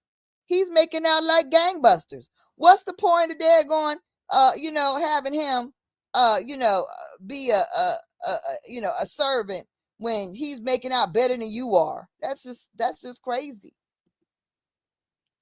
I want to highlight what Bigfoot is saying. When you show this as, I'm gonna get it off the screen in a minute, but just check out what they're saying, and this makes all the sense in the world. He says, when you show this as evidence, no one responds to the subject. Bigfoot, you're absolutely right. But what's more, and you guys get this because this is very important. When you come up with this kind of evidence, and Lisa knows this as a fact, you get people acting all kind of crazy, cussing, getting mad, stomping off. This is what happens when you're presented with truth and you've been living a lie your whole life. When you're given simple information, all you got to do is read it. And this is what I'm saying. What you call African Americans and what you call Black, most can't read. We better understand that fact. We don't like to read. That's why we get mad. Always want to argue. Because what we think we know, we ain't even thinking. We don't believe in thinking. We believe in doing what we're told. That's it.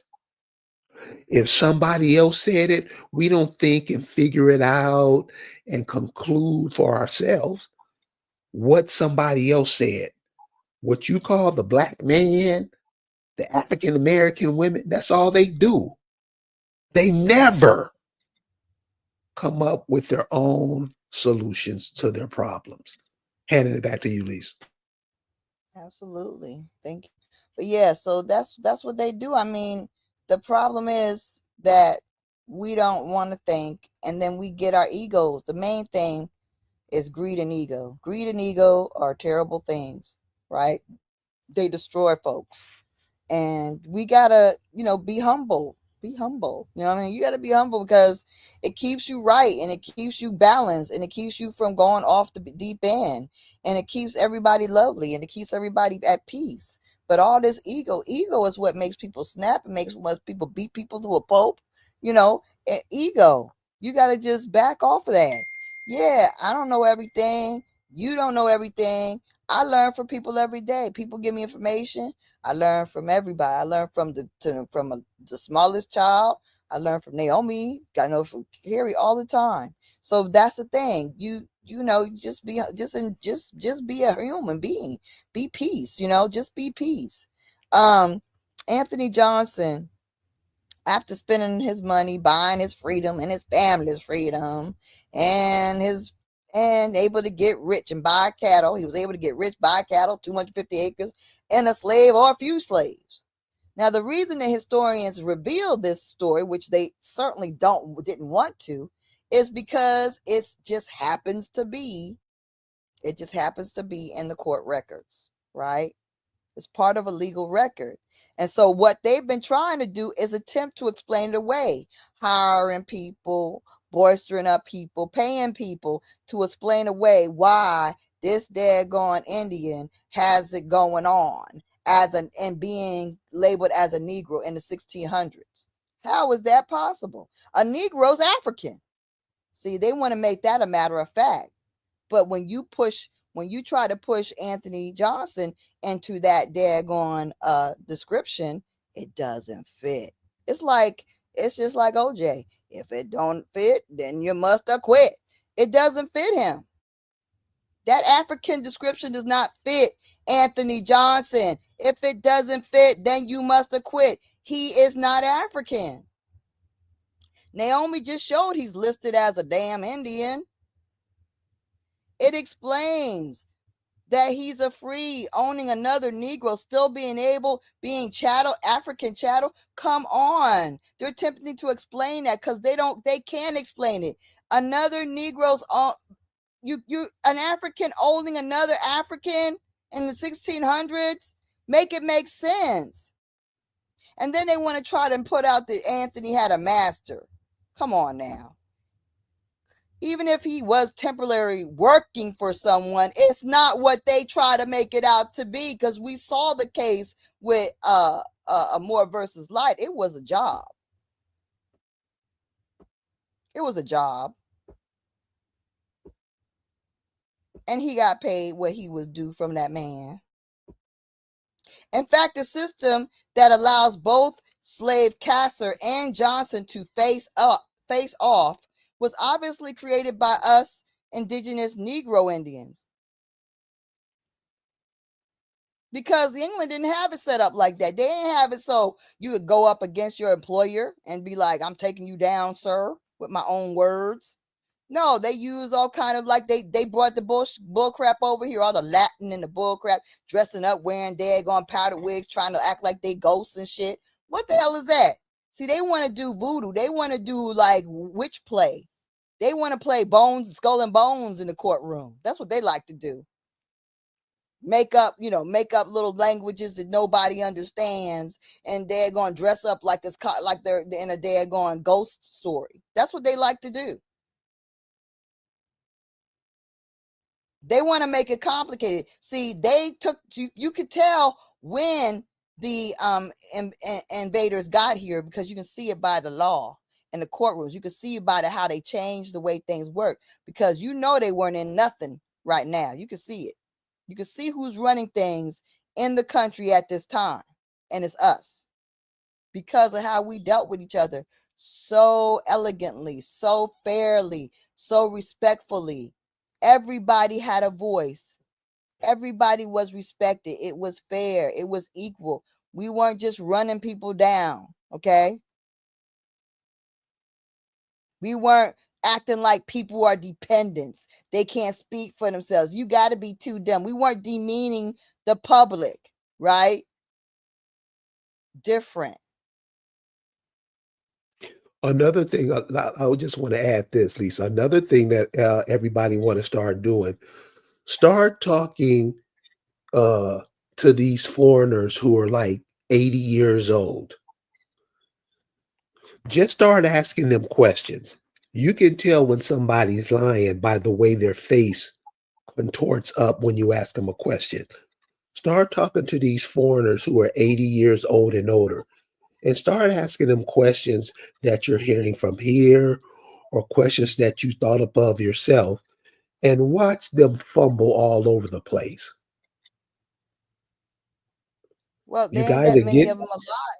They I dying mean, real quick. the ones that are, especially the military people, ask them, because they know they fucked up royally and used you as the cannon fodder to make it happen. And stop saying, thank you for your service. That looks stupid, because we went over there and helped. A lot of us went over and helped destroy these people's way of life. And we look like assholes saying, thank you for your service. Now, if they came over here and destroyed your mama's way of life, how would you feel? They did. Back to you, They Lisa. are. They are destroying our way of life. That's what they're doing. But anyway, the Castor, the fact that the system allowed them to face up is just because it shows that it was our system, that we had a way of dealing with each other that was so fair and so equitable, okay, and so respectful of each other. But we have to get back to that, because we don't love each other like we used to do, and we don't have that sense of respect. We don't have that sense of respect for ourselves. We don't have any. It makes sense that the education system is under the War Department, because it is an instrument of war. They use education as an instrument of war. That's what they do. So Johnson won the right to keep Castor as forever a slave, yet it is said that he shortly after offered Castor his freedom. So like afterwards he did say, yo man, because the actual what happened in this situation was Castor was being slick. Castor was like, I think like he had let Castor go, right? And Castor had slick agreed to work for somebody else instead of him. And he didn't realize like that he was just trying to pull a fast one, like he just wanted to work for somebody else. It was something like that. And so Castor was trying to be slick. And so he got offended that Castor was trying to pull a fast one on him. And that's when he went and sued Castor. But then afterwards he came to his senses. He let his ego down and he was like, yo, he didn't keep him as forever a slave. Put it like that. Oh, and also the simple truth is a Negro is an Indian. Negro, black, colored, African American are intentional re-identification of the Indian to claim them to be immigrants and therefore devoid of rights or title. That's what it is. It is what it is. Okay, so just imagine this is Anthony Johnson and Castor in court. Everybody loves Anthony Johnson, and Castor probably had to be a younger man because he's on his come up. He's trying to get his work in. He's trying to make his win. And Anthony Johnson, he's more mature. He got the money, he got the property, he put his work in, he's doing what he do, but he understands. He kind of feels crummy being in court, with Castor, but he had to teach the guy a lesson, and they let it all be what it is. You know what I'm saying? They let it all be what it is. But this is how we were rolling. We were rolling like this. We were sitting in court. We were dealing with each other straight up. We were handling our business. And then did we hold grudges? No. We let the shit go, okay? All these things that we have lost, that's what we need to get back. Our ability to bounce back and forgive each other, okay? Yeah, your family are assholes. Yes, they did horrible things to you. Yes, they act like they are friggin' the worst people on the planet. And maybe they are. Yeah, they're friggin' selfish and they're dicks and they're just horrible people. But you still need to just let it go. Because you holding on to it ain't gonna make them better.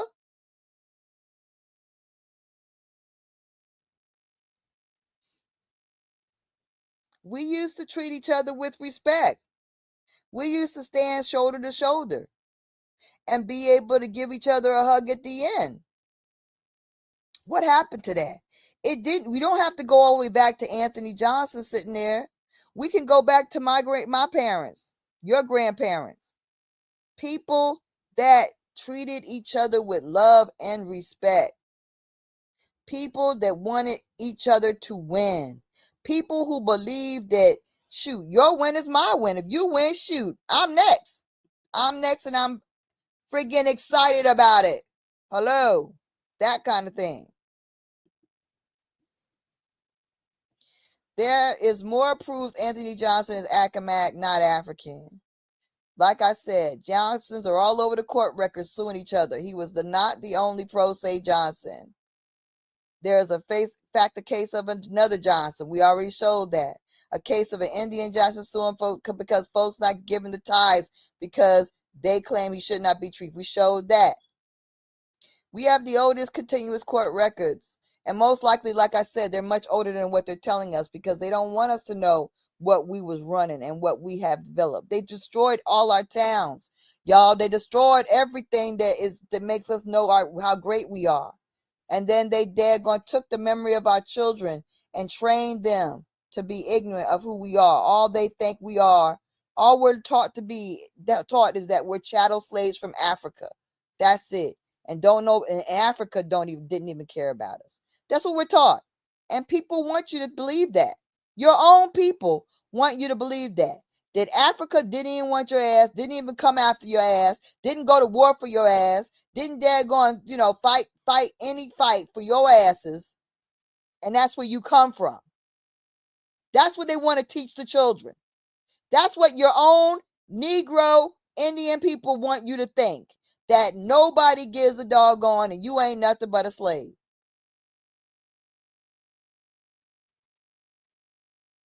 Yes, thank you, Gray Wolf. Yes, we have to have that. We need to show love for each other. It just starts with that effort. When it makes my heart sad when I see people on the internet talking bad and being upset about their family. I understand that. I've been in situations. Lord have mercy. I can't even, my daughter knows, oh my God. But guess what? There's another side. And also, people are what they are. You ain't going to change them by being upset forever. All you're going to do is give yourself some damn indigestion, heart pain, heartburn, belly ache, ulcer. Why are you worrying about people that you have no control over? You can't control your family. And then people get so salty about their immediate family that they say, I ain't going to try to, I can't talk to these people. These people ain't going to learn. But see, that ain't the people you organizing and repatriating for. It ain't your immediate family. Oh yeah, of course. I teach my people. I talk to them. I call them on the phone. I try to throw this information in their ear. They came to the summits. Many of them showed up and they do show up and it's wonderful. However, they don't get it, not like they should. They ain't gonna do right till they see the money and the land. I know that about them. But that's okay. Because you gotta love people for where they're at, not where you want them to be. You feel me? The same reason they made up the 1619 and they are fixated with trying to cover up Anthony Johnson is the same reason they made up the DNA, The same reason they made up the roots. The same reason they made up the raisin in the sun. And I didn't even spell that right, did I? I don't know. I don't think so. Yeah. And A Color Purple. They brought back A Color Purple because they wanted to insert that out of Africa, Pan-Africanism. And so they wanted to redo it, revise it with some dumbass music so that they thought that they could attach it to another generation. And then they had Obama build that dumb African American museum, and they got one in South Carolina because South Carolina is a very touchy area. They know that they sold more Indians out of South Carolina. They brought anybody into South Carolina, and they didn't bring no Africans into South Carolina like they lying about. But yet they want to make daggone Gullah Geechee African and do all this kind of stuff. They work double time hard over South Carolina to put a mind fix on those people. They even got their own African American museum there. See, that's what they do to try to keep us in mind control. That's what they do. But it's our job to be out of that and to know better and do better. Let's talk about DNA for a minute. Okay, let's do that. Because people like to talk about DNA. And I guess everybody saw this thing about with Henry Louis Gates, but maybe you didn't. And if you didn't, you're gonna get to see it. So that's all good. Let me see.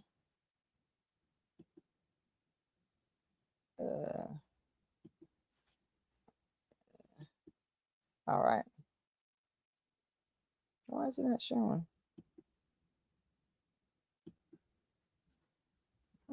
Okay. Oh, I got to add it to the stage. Sorry about that. Okay. I'll get it together. All right. So let me see. Broke on CNN. I was sitting in my living room minding my own business and said, Oprah Winfrey's a Zulu. So I called Rick Kittles and I said, Rick, did you tell Oprah she was a Zulu? He goes, no, man. She made that up herself.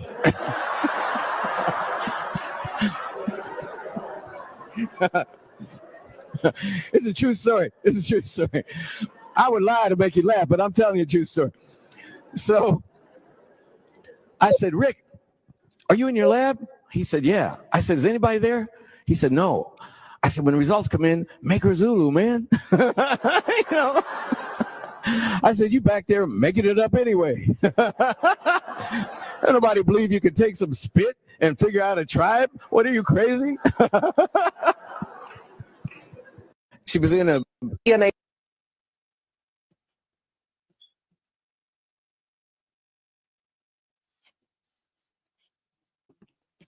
Cherie said that's really not funny.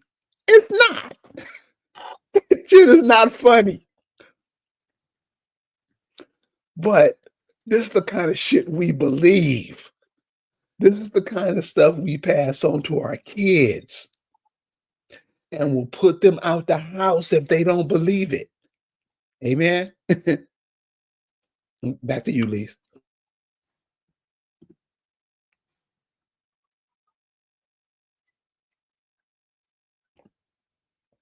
So this is the type of stuff that we pass on. Your kids pass down to their kids. They pass it down to their kids. And if you re-enter here, you pick up the same information. That's why when you have some of these cats today, they're showing images like the one of Charles. I don't know if that was Charles Johnson, but the images of other people, you'll see that they look like people you know. You just reestablish yourself. That's all. You are your ancestors. You don't pull up a picture of your great-great-great-grandmother and see everybody who's alive now face in hers. Don't that happen in your family for those who look? You just like a leaf or a nut or a piece of fruit falling on the ground from a tree. You seep back into the ground and come back up as another piece of fruit. Those are the religious ideology and the spirit. I'm not religious.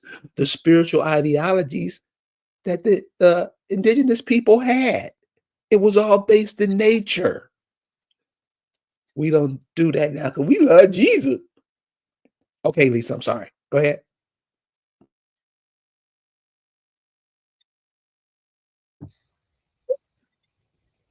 Is she unmuted?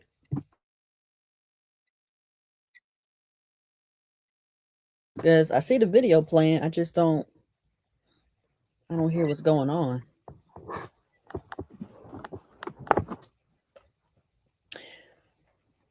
We definitely need some sound for that. Okay, I think I lost sound. Hold on. I may have to go out. No, we can hear you now. Oh, you can hear me now? Yeah. Oh, okay.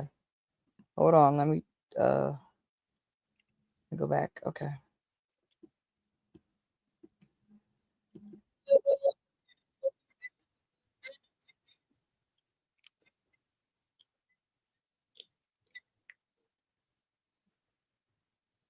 Identical twins. You got to unmute the screen. Unmute? Unmute the screen.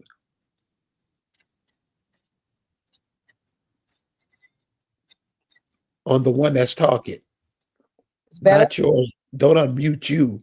Unmute the screen, the video. Not muted. It's unmuted. I guess refresh the video then, because everything else is perfect. It's just the sound. Unmute the screen. Okay. I guess she's gonna come back in. Yeah, but guys, really, all this stuff is right at your fingertips. It's right at your fingertips. You back? Yay. Yeah, you're back. You ready? Can you hear me? We can hear Yeah. All this stuff is at your fingertips, you guys. People, I mean, I don't care the Negroes talking about we have. Can you hear it? It's not up. The screen is not up. Oh. All these people and really these Africans, y'all should shut them down because you're fleeing your home and coming over here talking shit. Really? Really? Yeah, they'll give you they talk real fast, Jay Smith, because they're told and they listen to these people talk, these Pan-Africans talk, and them Africans know that we're not them. I'm guessing. Oh my gosh. Car. All right. 3.4% I know, but it's actually saying you are 3.4% Italian. So are we a little bit or a lot Italian? Mostly East European or mostly Balkan? What's up with these results? I'm hoping Simone Gravel can explain. Hi. Hello, Dr. Gravel. Welcome to the lab. Charleston. Nice to Thank meet you. He is a population geneticist at McGill University in Montreal. Last time you saw your DNA, I'm guessing it was in a little tube like this. I spit in quite a few of those. That's yes. right. So once you send those to the companies, they'll take your saliva, they clean it up, they will break down the cells so they can free the DNA, and then clean the DNA, break it in small pieces, and then they lay it out on one of these chips here. So if we look at that chip, will my spit on this chip tell me that definitively I am Italian or definitively I'm from wherever? No. There's a lot of steps that go in between, a lot of statistical interpretation and models, and whose genome your genome is being compared to. Here's how it works. Our entire DNA is made up of 3 billion parts. Ancestry companies, though, look at less than 1% of those, about 700,000 sections where they know there are slight differences or variants among humans. Then they compare the patterns of your differences to groups of people in their databases. And with the help of math, they try to figure out which groups you most likely belong to.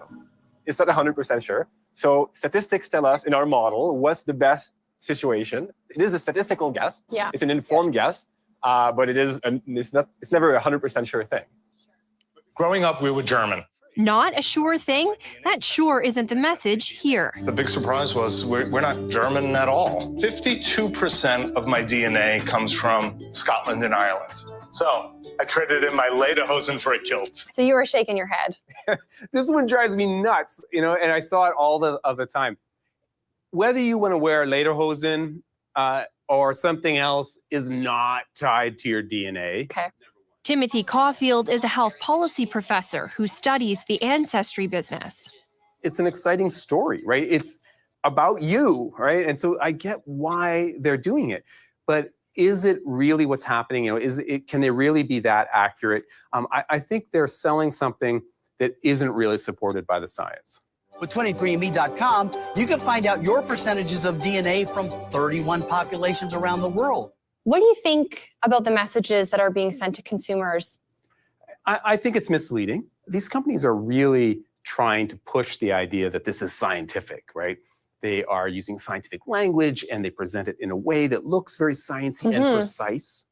Caulfield says what people are really buying is entertainment. I think it's recreational science. They can have a little bit of fun with this stuff. Don't take it too seriously, but know that you're just getting some information that is an approximation of how your DNA compares to other people. It's not tracing back your heritage. It's not tracing back your heritage. Okay. It's for entertainment. It's sciencey, and that's what kills me when these people come on these apps and they're like trying to talk about the DNA like they got it all broke down in their heads. How you breaking down a fake science? That's weird. How you breaking down something that don't make sense? Your foundation is your database. If you don't know who the original Indians be in the woodlands, if you don't have them exhumed, how are you going to tell me I ain't that? Well, the basic statistical analysis, they use these words that we don't know nothing about to try to make themselves seem smart. That's what Negroes do all the time. Try to sound smart, but they sound dumb, kind of like how Umar Johnson sounds.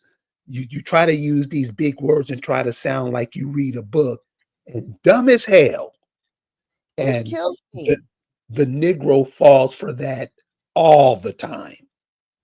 It kind of reminds me of a pastor talking, saying talking loud and saying nothing.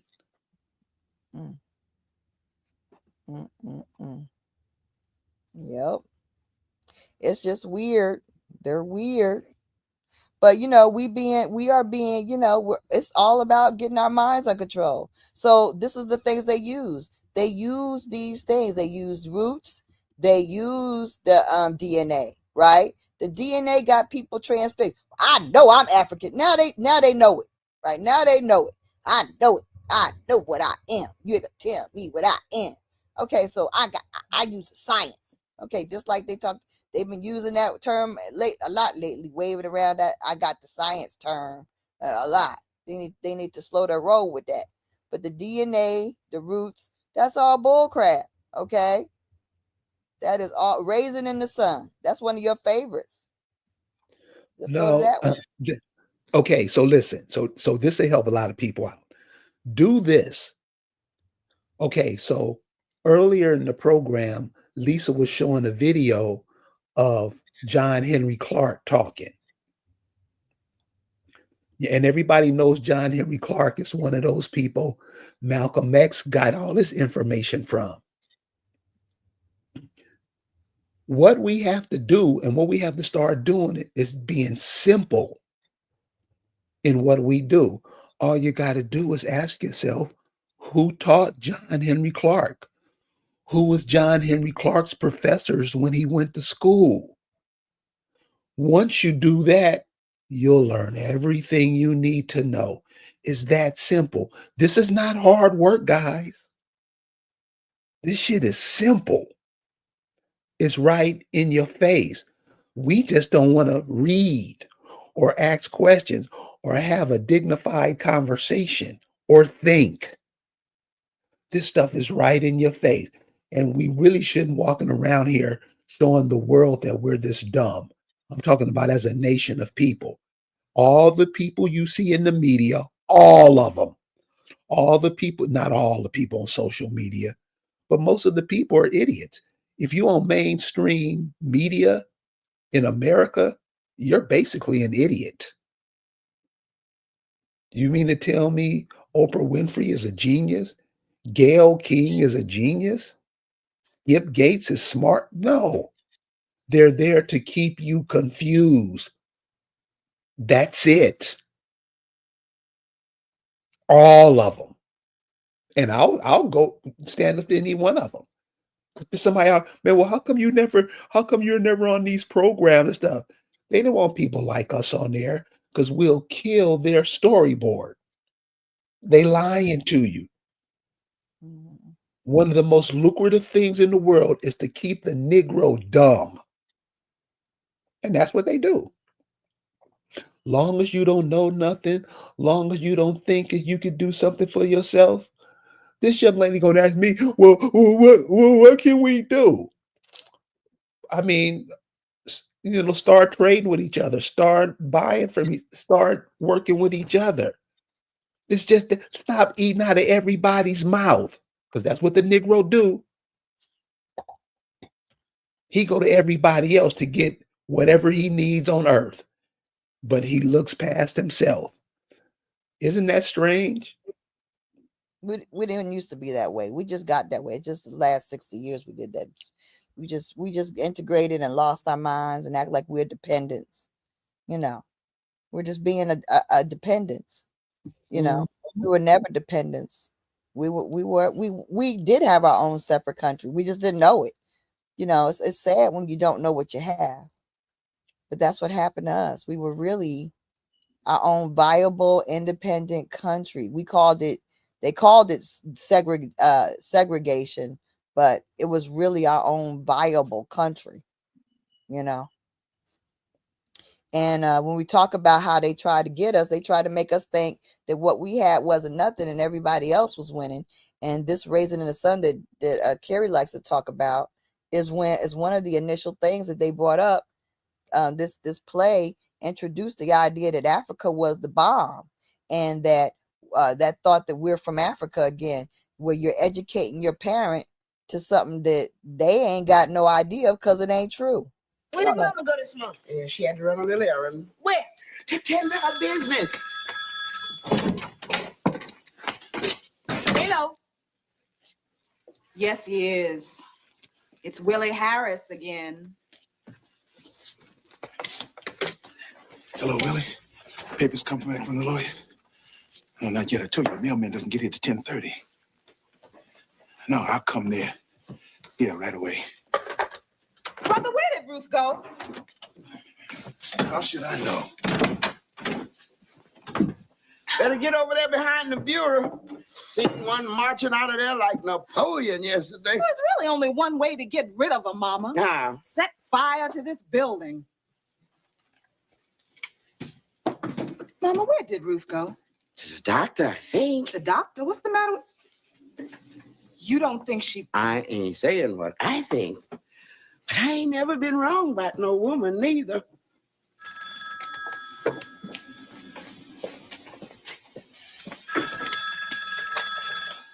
Hello.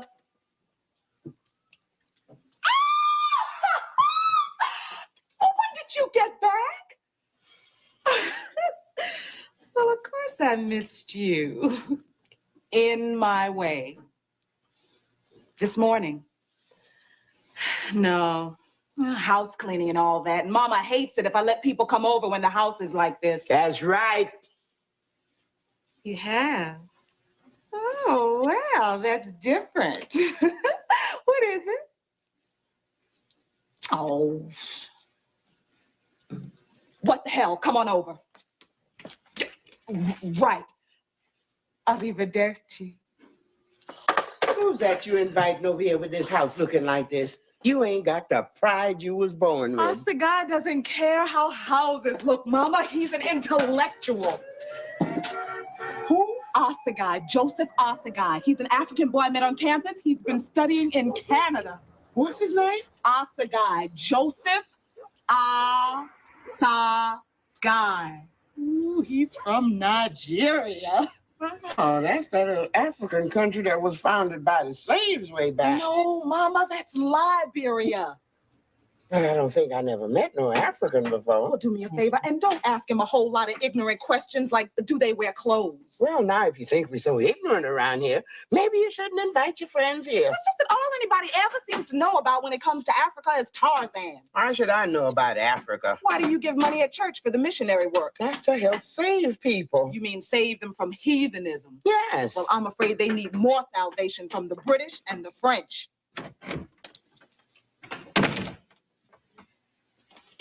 Well, favor, and don't ask. It's my business. It's my business. Where's he gonna sleep, on the roof? Oh, gee, Ruth, I didn't. So, I mean, and then they go on. She wraps her in the dashiki or whatever. Not a dashiki, because seriously, they just used to wrap. The clothes they have now are more whatever. But back in the day, all they did was take material and wrap it around themselves. That was what they wore up into the like 70s. Just recently it's gotten more stylish with the sleeves and all that. They didn't used to have that. You know what I mean? We're going to talk about that on another. We're going to break down just us versus them and how just the stark differences, and then the stark differences between us and Native. We're going to do that. We're going to do that on another live, but on this one, you know why Danny Glover makes me sick. Every role he plays, he always looked like that old bumbling coon. But you remember a few years ago, he played in these films called, he was a cop. Mm-hmm. He was a cop with that actor. I don't know, I forget the actor's name. But he's an actor that was telling the Jews off and everything. Remember? It was a cop show. I don't know. I probably didn't watch it. But anyway, Danny Glover was the older cat out of the group, but the younger white dude was telling Danny Glover what to do. Mm-hmm. Remember that? I don't know. I didn't watch it. I obviously didn't watch it. Yeah, about 48 Hours. Mel Gibson. Charles is right. What was that film that they played in, Charles? It was a film that they did, Lethal Weapon or something like that. Yeah, that's what it is. Lethal Weapon. Oh, okay. Yeah, I think I did. Danny Glover was the senior officer. Sorry. Yeah. But the younger cat was telling him what to do. Of course, yeah. I was like, damn, that's the kind of stuff that the African American black deals in. That's how they live. Oh my God, I hate this one.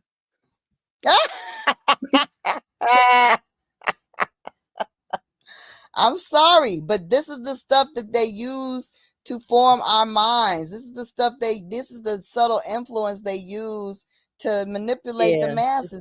They use this stuff. Mm-hmm. Eddie Murphy. Yeah. No, I was talking about everybody. Yeah, I got them confused. Because they be always, we're gonna be cops and be ratchet, and then it's the 80s. So I just got them mixed up. But right.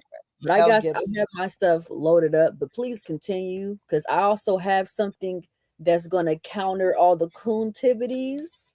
You know. Okay, let me get this one coon thing. It's only I'm gonna go show it real briefly. It's just, I don't want you to, nobody get sick or nothing, All right, so we're gonna go ahead and just play this real quick. All right.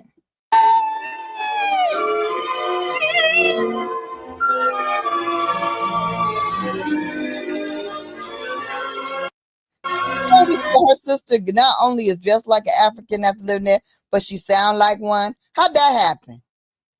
How did that happen? That's all I got to say. How? Not only does she sound African now. Like seriously, we gonna take on their voices and shit because she lived there for a few years. Come on now. I can't. And then they redid it to try to get people to be like, oh yeah, Africa, we all from Africa, we African queens and kings. Yeah, that's what they were trying to perpetuate. Mind control. Go ahead, Nate. You got it. Do it. All right, so I'm gonna show this video. I don't know what to show first. Let me show some of these primary sources first, and then I'll show the video. All right, this is what I showed. Go ahead and start presenting. Let me just show the window because I ain't got time for that. All right, I'm gonna go here. All right, so this is one of the proper, this is like from the Massachusetts, let me minimize, Dictionary of American Indian Place Names and Proper Names of New England. All right, and this is one of the place names. All right, Montaquia, right? But he was known as Black William. He was a Shechem. He was married to this person's daughter, right? This is one guy. This is several, right? This is in Massachusetts. This is like in the New England region. And these are the place names in that region, like right now, right? Here's another version of that same dude right here. If I can zoom in.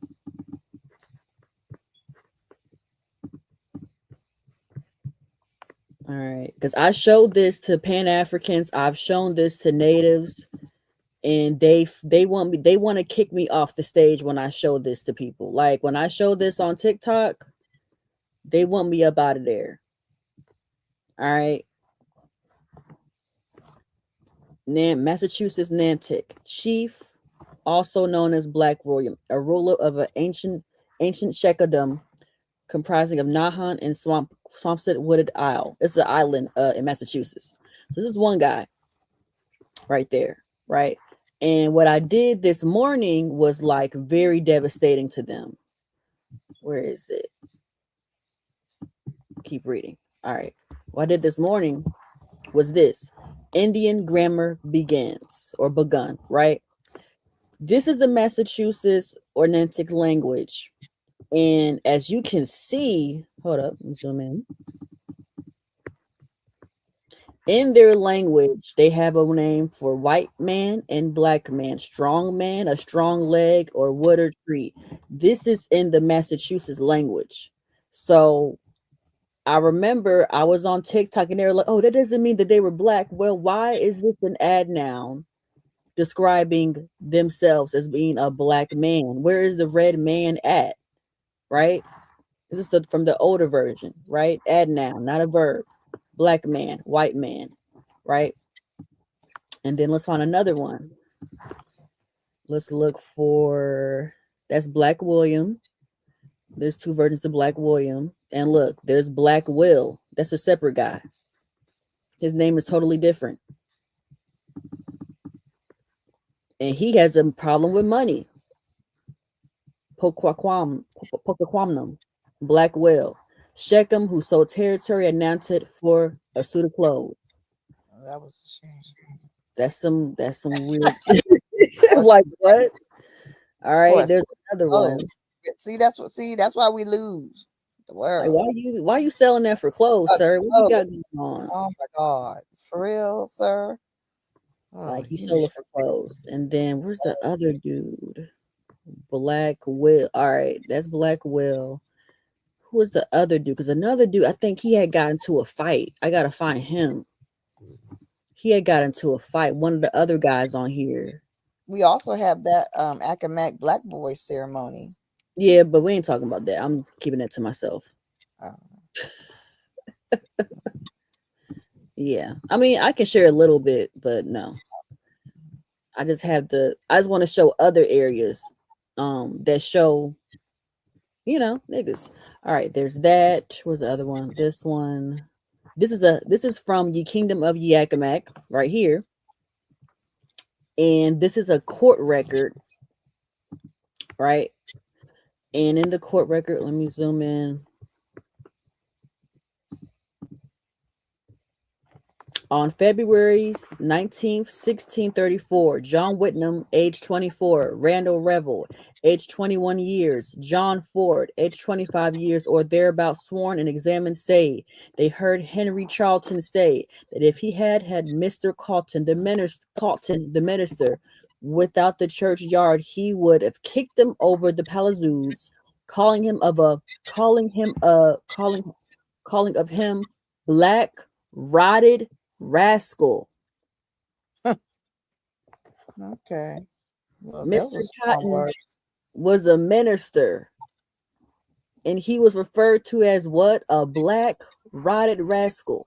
Upon the complaint of Mr. Cotton against, saith Charlton, the dispositions above expressed, it is ordered that, say Charlton, in them several Sabbath days' time of divine service, asks for Mr. Carlton's forgiveness. Like these are the records we have, and he was called that. Like who would be called a black rotted rascal? Like who would that be? It ain't a pale person, that's for sure. Now where's the other one? And then I think there was another one on the next page. Let me see. That's one of them. Because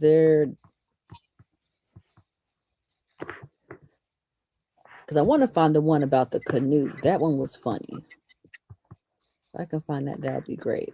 I think this one, no, that's just something else. So I can find it.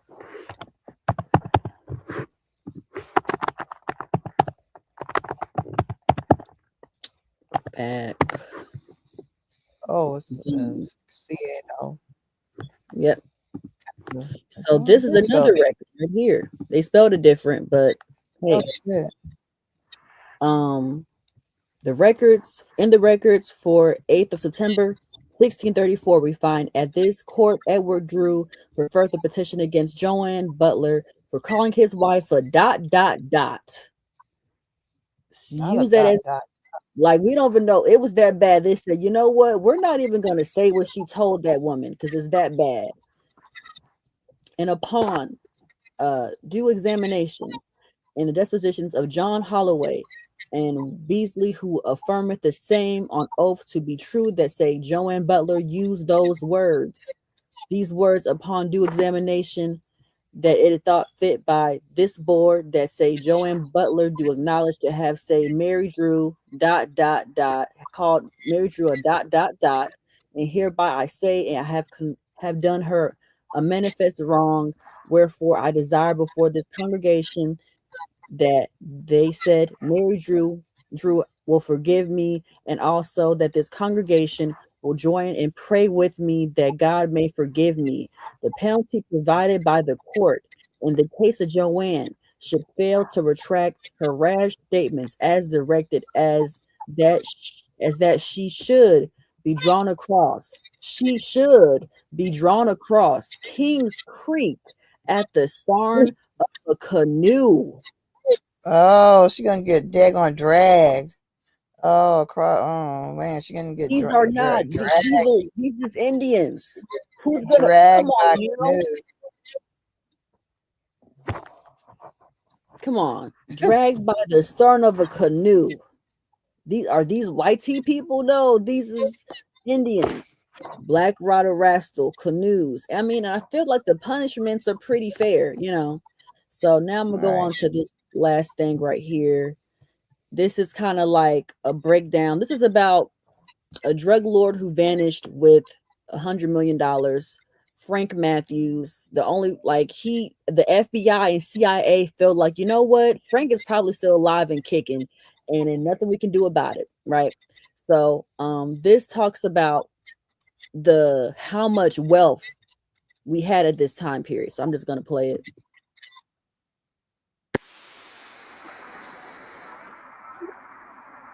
Hold on, let me move these. They already had captions. All right, there we go.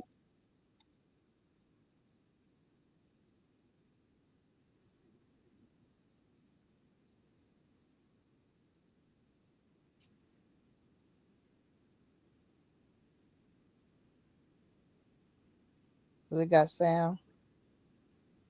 We don't hear it. I don't hear anything. Say what? I don't hear anything. Okay. Dang. How did you fix yours? I have to drop down. Let me see. I refreshed it like you said. That's what I did. I refreshed the button at the top.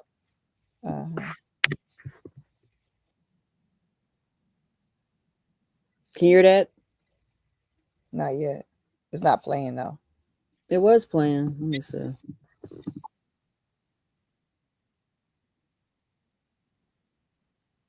No. Let me see. Wait a minute. Okay.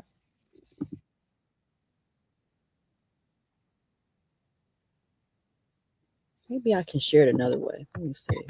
You just refresh it. Let's see if you can. I just did. I refreshed it. Okay. I dropped down. I'm gonna have to drop down to do it. Or just put that down. Take that down and bring it back up maybe. But yeah, sometimes you gotta drop down. Yeah, I might do that. Hold up. Let's stop. And then make us figure out how to get back. All right, I'm gonna drop down and then I'm gonna share it. Because the thing about it is we got to realize that they're using all kinds of devices to make us, to convince us that we are not the landlords, that this is not our country, that we are immigrants. The whole name of the game is to put us in immigrant status or to make us dependents, right? So either they want you to be an immigrant status where you're a foreigner, or they want you to be rightfully, or you can be rightfully, you could be an African American because that makes you a foreigner. You can always be that. You're always welcome, and you will be blessed if you remain an African American because you're a foreigner, and that's a wonderful thing. You can be an FBA, an NGA, a 2BA, or whatever you want to be, as long as you are not the people that are the landlords, the people that actually have rights on this land. The other thing you could be is you could be a Native American, because if you become recognized, then you're their dependent, right? You're under their control. You're under their control, and you don't own your land. Your land, even if they give you a lot of these people, they give 100, thousands of acres. They don't give that. That's under the trust of the United States government, the Parks Department, whatever. You cannot have control over it. That's why they want you to be recognized, because if you're recognized, then you're a dependent. Then they can control you. Then whatever they do give to you, they can say, well, no, you don't really own it. We really control it. It's under us. We are partnership.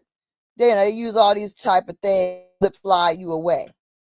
You don't have your freedom. You don't have your land. You can't build on it. You can't take care of it like you want to, because you are a dependent of the United States corporation. That's what being recognized means. And you're doing it all for just a few pieces of silver. They'll throw a couple of biscuits your way. You'll get a little bit of health care. You might get access to a few grants, but that's just something that you might get. They may give you a little bit of money to shut you up. Who knows? But like I said, it's not the same of it's nothing compared to what they really owe us. It's nothing compared to the land that really belongs to us, you see. And that's the problem with us settling in that way. That's the problem with you compromising yourself. And compromising is what the name of the game. That's what they play with us. They play for the compromise. They play for us to consent. We consent, we compromise, their hands are clean because it was our decision. The thing about it is not to compromise and not to give consent. They don't like that. But that's the only way we're going to turn things around for ourselves, is that we do not compromise and we do not give consent. We have to call the shots. They've done so much damage to us. They have taken so much from us. They have been so brutal and so wicked and so freaking demonic in the things that they have done. They owe us. We can't be settling. We can't be compromising. We cannot give consent for some bull crap. And we have to leave this place better than when we came here for the people that come after us, not just the grandkids, but the people like us, the people that didn't know me, like what the ancestors did for all of us. They left the bag. They left the bag for us. It's up to us to have the balls to stand up, grab the bag, hold on the bag. Don't let nobody take that bag from us. Keep a hold of it.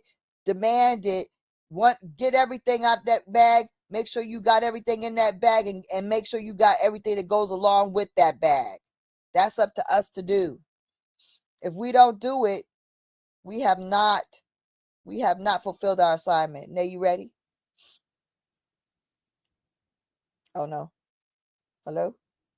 Let me see. Hold on. Oh yeah, so that's what I'm saying. So I mean, that's the thing. They play 3-card Marley like oh, we doing something for you. Oh, we doing the most. We got you going on. Like Obama built that trash museum and everything. We got to understand how they made us Negroes and slaves. They didn't dare go get us from Africa. So what did they do? They warred against us many, many times. Many wars are not even reported. They're not even recorded. We were fighting all the time. The Powhatan Anglo Wars, the Pequot Wars, the Seminole Wars, the War of 1812, the Revolutionary War. That's when they took over everything. That's when they really, all of Europe came and showed up, and daggone sieged our land with all their boats. And we thought it was them two fighting each other. No, it was everybody fighting us. We just didn't know that's what the setup was. Everybody coming to our shores to fight us. That's what the secret idea was. What we need to do going forward is almost the anniversary of 1776. We need to protest against that. We ain't celebrating that shit. All that friggin' 1776 money, they need to give that to the Indians. That's fucked up. How dare they celebrate the daggone massacre and the theft of this country? Heck no. The other way that they have taken us down is debt bondage, and that's what we saw going on. That's what we see going on in the Eastern Shore. We like to shop, and like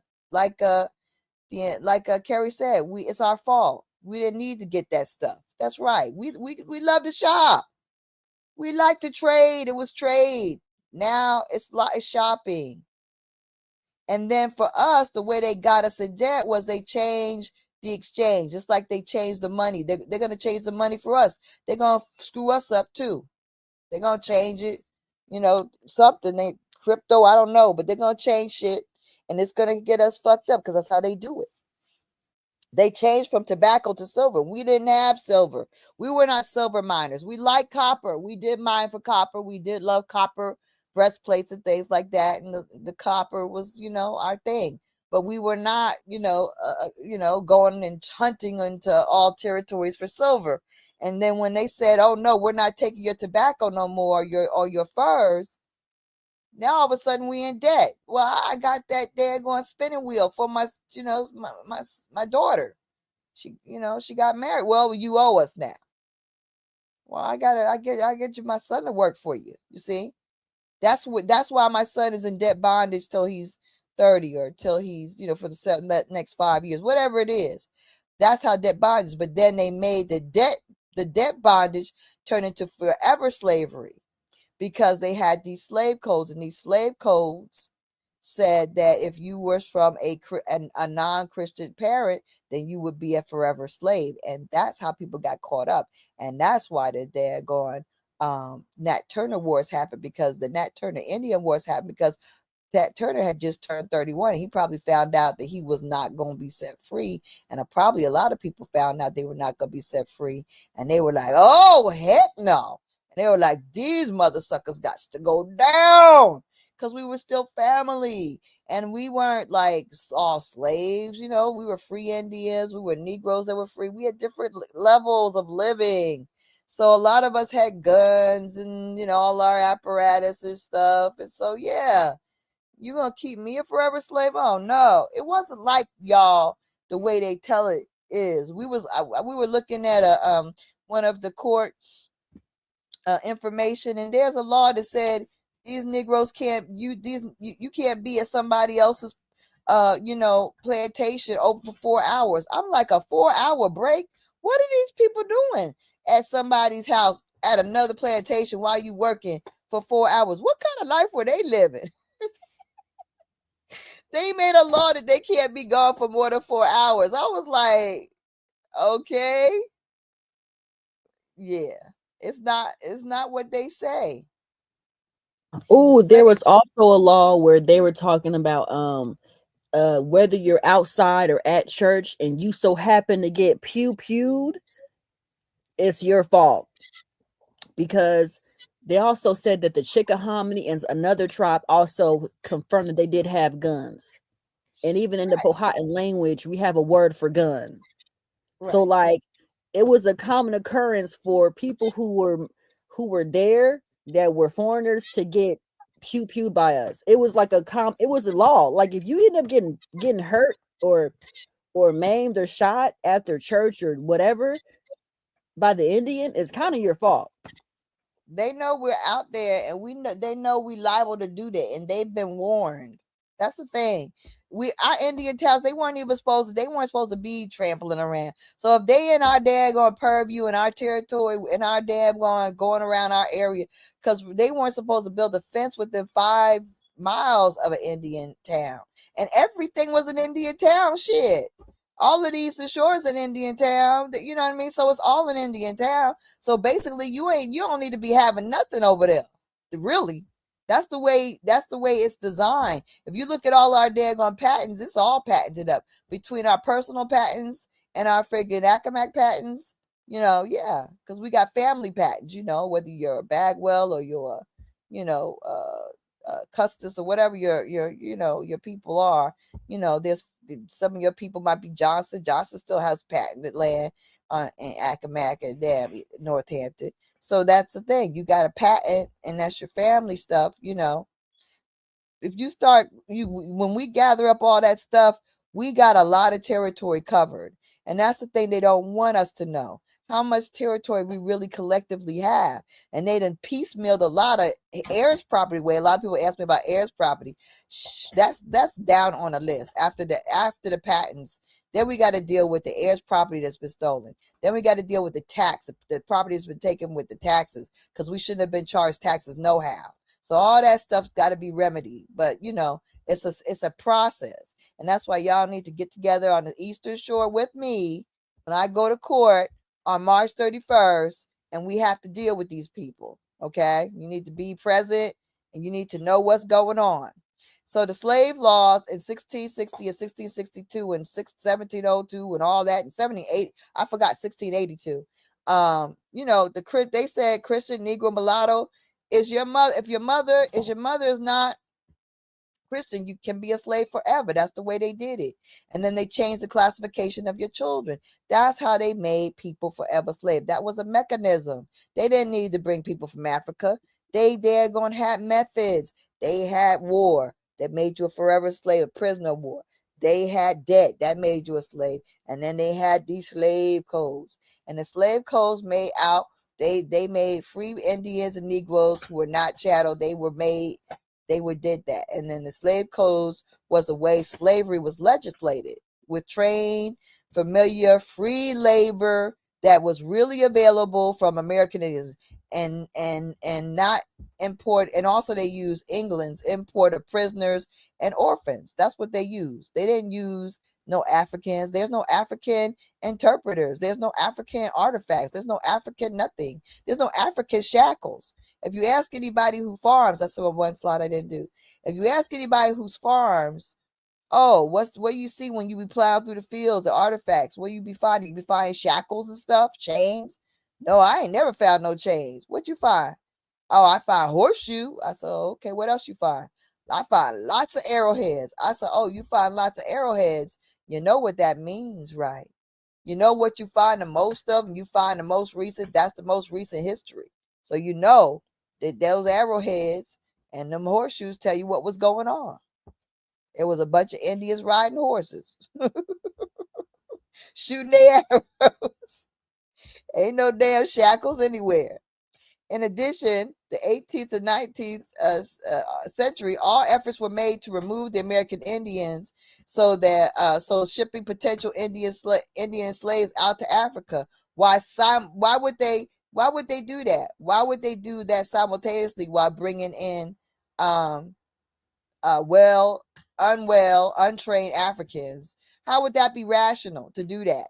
To have Indians going out who know what's happening, who know how to do everything, who's well and competent and healthy, and then you're going to bring in some half alive, untrained, unwell Africans to do what they're shipping you out to Africa. Come on now. That's right. There's nothing about our culture that's African. That's a fact. That's a fact, Charles. Number 24, we did not disappear or fold, but we fighting harder and creating a people who have forgotten their identity, their rights, and their wealth. We don't know. We wouldn't be called begging for reparations if we didn't know true history. If you know true history, you know white folks came here as slaves. They came here as prisoners. They came here as orphans. That's in the records. If you know true history, you would know, hey, we had the wealth. We've always had the wealth. We just lost the wealth. We ain't no poverty-stricken people. We just let it go when we open up our hands to get something that was an empty promise.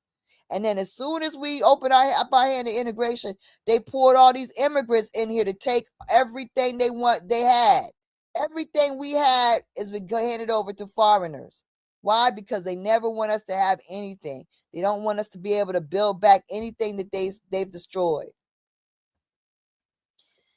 Yeah, our Accomack Empire was severed. It was severed just like the head of the king, Vagina. The Accomack are still holding on to land, and we're convinced to join. We were convinced to join the revolution. That's what they did. They tricked us. That revolution, I told you, do not celebrate it. And we need to send letters of protest to all these agencies. This thing should not be celebrated. Okay, this is some bull crap. It's an atrocity, that daggone revolution. And yeah, my ancestors were in the revolution, but they were had. They thought they were picking a side, and that it would be like, oh, we get rid of assholes. But all the assholes were in on it together. The revolutionary was a trick that stole our nation and allowed the entire world to converge against the American Indians. The Accomacs were convinced that those loyal to Britain must leave, go to Nova Scotia. We were told that then once we got to Nova Scotia and we were freezing our butts off, they said, oh, there's a warmer, better place we're going to send it to. We thought it might be Florida. Them assholes sent us to Sierra Leone. So part of the Accomack are in Sierra Leone to this day. I haven't been reaching out. I don't know if these people are receptive because they probably weird and shit. I don't know. But, part of our people are in Sierra Leone. They may be dead because what I was told is a lot of them, the Africans fought us when we got there. And so many of our people may be unalive. Then there was a removal of American Indians to Liberia. I said Liberian. Okay, well, forgive me. In 1812. Now that we were putting that too. The Accomacs were part of that too. Remember, the Accomacs are the Powhatans. The Powhatans are the Accomacs, and that includes territory from Florida up from Florida to Canada and out to daggone the Mississippi. Removal of American Indians to Liberia, and then the Indian Removal Act of 1830.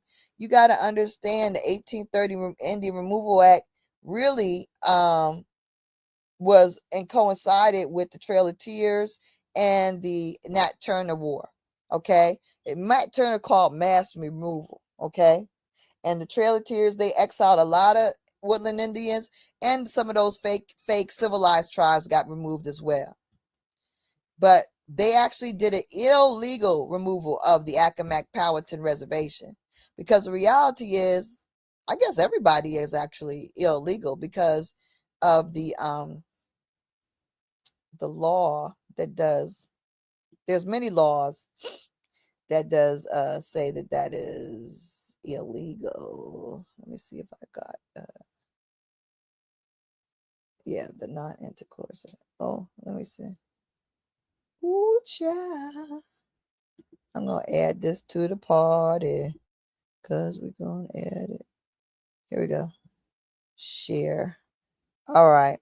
So the Non-Intercourse Act, also known as the Indian Intercourse Act, the Indian Non-Intercourse Act is name given to statutes that were passed by the U.S. Congress and all these years, 1790, 1793, 1796, 1799, 1802, and 1834. So you name it, they kept re-upping this Non-Intercourse Act, and it says that it was regulation between the white Americans and the indigenous nations. And the provision says to regulate the inalienability of Aboriginal title. That means you can't get a hold of our land. They also added the Royal Proclamation of 1763. That's part of this too. And the Confederation Congress Proclamation of 1783. That's all a part of this. That says, first of all, you can't have it. You can't convert. There's no expiration to our land. And these states cannot be taking our land over. They cannot do it. Look at this. There's South Carolina versus the Catawba Indian tribe in 1986. Noted that the 1793 Act expanded the scope and not applying to the prohibition not only to lands but claims. Okay. No sale made by Indians or any nation of Indians within the United States shall be valid to any person or persons or state. It's not valid. That's why are you jailing me for claiming what you stole? No sale shall be valid. They could not take the Accomack land or detribalize us. The states don't have that authority. They lie. And just because they put it in books, just because they put it in history books, just because they put it on the internet, just because they put it in record, that doesn't make the lie true. They are lying. They do corrupt the law. They are breaking the law. Period. They're breaking the law. The lawbreakers.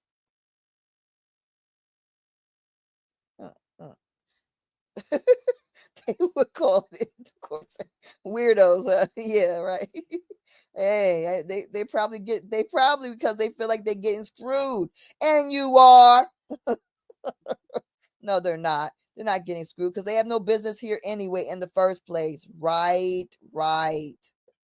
All right. So that was an illegal removal in 1850. You see the Non-Intercourse Act. They just broke all that. They broke that all up. They violate. They do violate. So then it wasn't enough that they did all that stuff in the 17 and the 1800s, and they did all the daggone, changing of the money and debt bondage in the 1600s. Well, then they had to re-up the ante in the 1900s. In the 1900s, they did the Racial Integrity Act because that good old Woodrow Wilson revamped the whole education system. So that's why you don't trust nothing. You got to look like with one eye shut, anything written, past the 1830s or Indian Removal Act, because it could be highly tampered with. So you got to just like close your eyes, wink a little bit, pinch it up, because you can't fully trust this stuff that's written by people. So when people sit up there and use these sources that are done in 1950, I look at them all side-eye because I'm like, you believe that stuff? This stuff is all tainted. Okay, you gotta be careful with that. Pan-African, came out of eugenics. That all was born out of this time, this era. They reclassified the Negro one. They got our leaders all in a daggone, in a chokehold, thinking the answer to their life was being African, and all they wanted to do was preach the African news because they were getting a check, compensation for it. Marcus Garvey, he pimped and seduced too, and into leaving and pleased us into leaving our own homeland, and it worked for some of us. So the same thing, that same American Colonization Society that organized the removal of the Accomacs and to Sierra Leone and other Indians to Sierra Leone and other Indians to Liberia. That was the American Colonization Act. They claim that don't exist anymore. That's a damn lie. I don't believe it. That American Colonization Act is alive and well, organized by the daggone Daughters of the Revolution and these real estate corporations. These people are all in cahoots, okay? They working to keep us from getting our land. That is the name of the game. Walter Plecker criminalized us for claiming our American Indian identity. When Woodrow Wilson promoted The Birth of a Nation, and that film was actually written by a guy who lived in Cape Charles, Virginia, in the Eastern Shore. He was in New York. He was bi-city person. He used to take the train. He was a daggone minister of all things. Think about it. Oh, does it make sense now? Does it make sense? The guy who wrote the book for Birth of a Nation was a minister, and he would go to New York on a weekend and preach, and then come back to the Eastern Shore and write this daggone hateful stuff. He wrote that book. Wilson showed the movie in the White House, right? They ran that movie for 2 years, Birth of a Nation, so everybody could get a piece of energy that they wanted to daggone destroy the Indian, okay? That's why at that time, after that time, we see the bombings and the flooding and the burning of towns and businesses and churches and homes, and the government helped. After he let loose that Birth of a Nation, and they showed it over and over, they added extra showing times, extra trains ran to bring the folks to see it. They promoted this mind control, got the crazy new immigrants, because they want to stay in this country. They living in poverty. They living in sewers and shit. Excuse me. They living in this filth. Okay. They want this good life that they see these Negroes got. Okay. And so they're going to beat our butts. They don't care. They'll do what they told to do. And that's why you had such a strong Klan, because they were desperate people pushed off the streets of Europe. And that's what they're doing to us now. Understand that we're in another revamping of this 1920 thing. They're giving us the whole black out of Africa people pushing us down. They're making the Native Americans. They're actually aggravating them against us, right? And then in addition to that, we got all these foreigners coming in. Same thing with all this desperate agenda. By any means necessary, they want to win, right? These nasty Africans and nasty, they're going everything. Everybody coming in with a nasty attitude towards the Indians. Why? Because that's what their job is. That's what. Right now, we ain't got all the stuff. We ain't got the hospitals and the businesses and the farmland, and we don't have a lot to take. We ain't got shit because we let it all go around integration. Around that, we just we don't need that anymore. Why we need a black hospital? Why we need a black school? We got these on there. Why do we need this? Why we need that? I don't need to go to your restaurant. I can go to any restaurant. That's what killed it all. We were tricked by the integration into letting go of our businesses and schools and our hospitals and our banks and our land. But that's why we have to build back. We have to build back. Because the new immigrants have more than us. Now we got daggone Pakistans that have more hospitals than we ain't got number one. We used to have, I used to say we have 200, we used to have 200 Negro hospitals, Indian hospitals. That ain't even true. We actually had 500. I just found an article that says, yeah, they did a study. It's 500 hospitals that we lost. Okay, 500. Yes, sirree. So how in the world we lost 500 hospitals, and now these daggone Southeast Asian Pakistani people got hundreds of hospitals, and they ain't been here. They only got here after the 80s, like in the 90s. But they went in like that. They went in that fast on our dime, off of our money, off of our blood, off of our land. Y'all don't feel some kind of way about that? I'm not trying to get people, radicalize people into being mad at somebody, but I think what needs to be done is you need to be mad at yourself. We need to be mad at ourselves.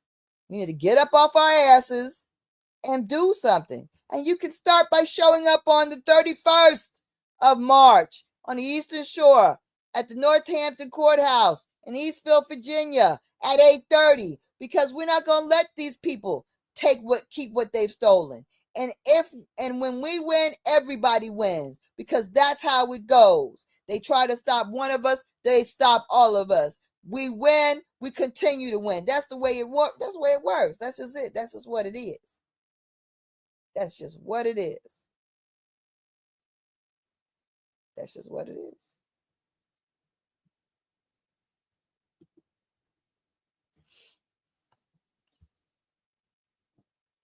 All right, I think I got something. Who did I want to share? It's gonna be real light, so I will start.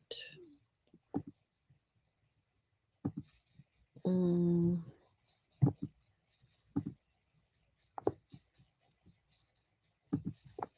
right. Let me go here. Not here. Where am I starting?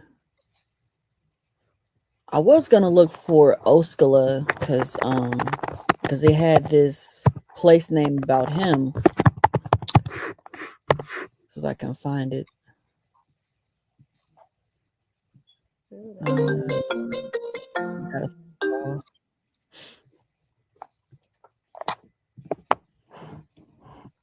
Where is it? Oh, what the? It's somewhere. I'll find it later. All right. So the next thing I want to look at is this. I'm gonna zoom in.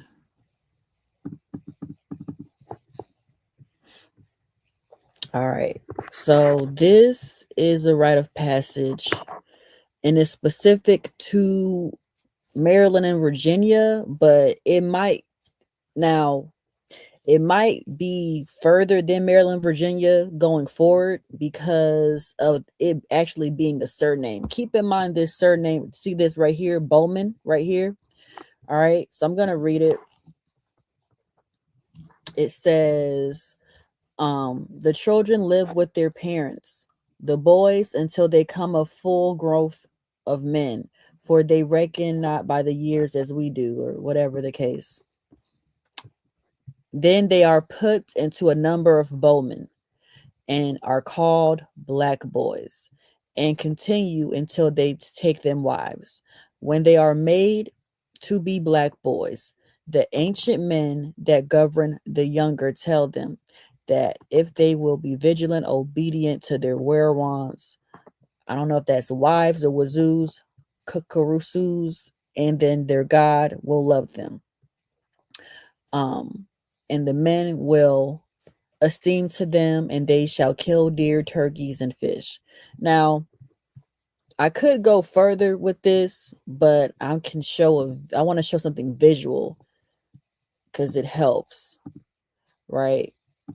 So this is William Henry, 1860, 1900. This is a engraving. No, I zoomed in too much. Hold on. All right. This is supposed to be the area of Boston, but Boston used to be Akamiticus. All right, one of my people. This is Boston. This is like a little engraving depicting the Indians of Boston, right? They kind of look like black boys. Their hair isn't straight. Yeah, these are black boys. And then this is on Encyclopedia Virginia. Excuse me. Could you go back to that picture one time, please? Yeah. Hold up. This is how they got you. This is how they got you. It still goes on today. You think that dude sold his land for a suit? What did he give up for one of them? So when you're always talking like you know everything, this is how you lost it, cuz. This is exactly how you lost it. Okay, I'm done. Okay, so this is one of the maps from 1671. Keep in mind, Anthony Johnson was at large. Casser was a thing. Black Will, Black William, Blind Will, all these different people across the Eastern Seaboard were in existence at the same time in 1671, right? This map of the Chesapeake Bay region includes a caricature of portraying two Indians with a llama, a unicorn, goats, animals. Some European thought were natives to Virginia, but not really a thought because, like, we actually did have llamas at one point, but they kind of took, they either were stolen. We had llamas and we had camels, surprisingly. Engraved in Amsterdam, the map was prepared for inclusion in the Dutch edition of Arnold Montanus. I'm not saying that. I'm not Dutch. The first encyclopedia of Americas. Rich with geographical detail, the map includes the location of Indian villages as well as an English settlement at Jamestown, seen at the curving section of the Powhatan, now James River. This map is a variation on attributed English settler Captain John Smith from 1612. This is the map. These is the Negroes right here. You see them? So when I say Black Boy or Bowman, he has a bow in his hand, right? So this is his little homie back here. He's probably a black boy. This one probably has a better status than this one. The dude behind this one is the black boy. But you got to keep in mind, if you're gonna be any type of leadership in any nation in that region, you have to start from the ground up, right?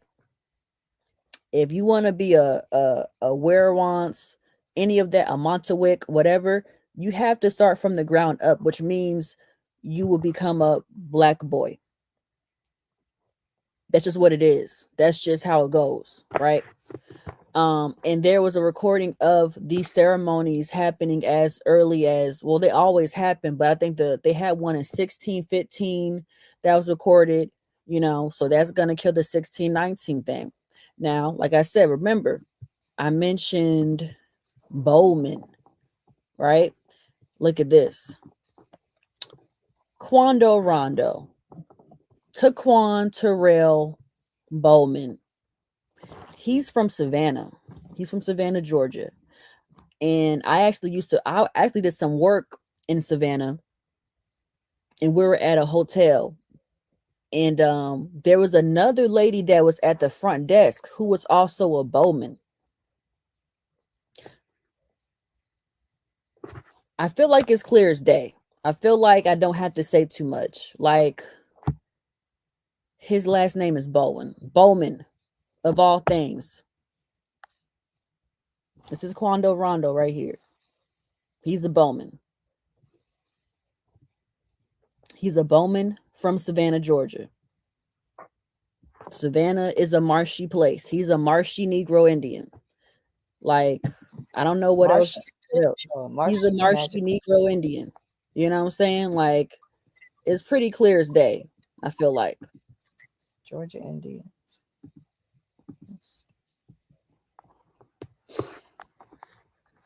Cool. I have a question. Hmm. You mean to tell me all these cats that's teaching this Pan-African history in school, they don't know none of this? They don't want to know. So this is what I'm saying. When you think you know something, you don't know shit. And remember, you're passing down the shit to your kids and grandkids and everybody else. You're taking you're eating out the mouth of the oppressor. You know how birds be like, baby birds be like, the bird chews it all up and brings it back, and then the babies eat out of the mama's mouth. Or you eating out the mouth of the oppressor. Is that cool? You trusting everything that they carrying over to you? Is that wise? You not checking it out? Is that food or is that doo-doo? I don't know what that is.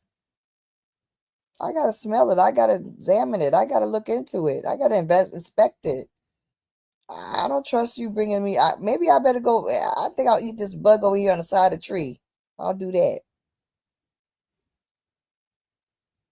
We have to protect ourselves, but also when you open up yourself to things that are dangerous because you taking things from the oppressor, you endanger the whole nation.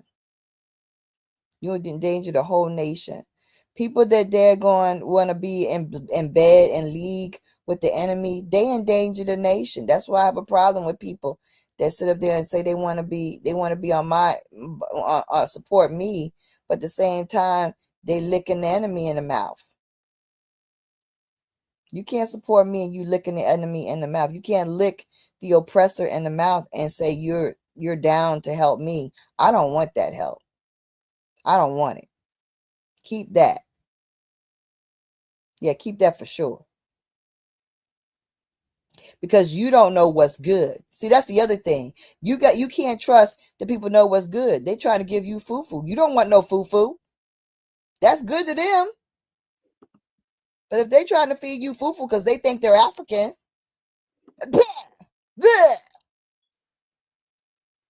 I don't want that. That's not nourishing to me. It doesn't nourish me and make me smile.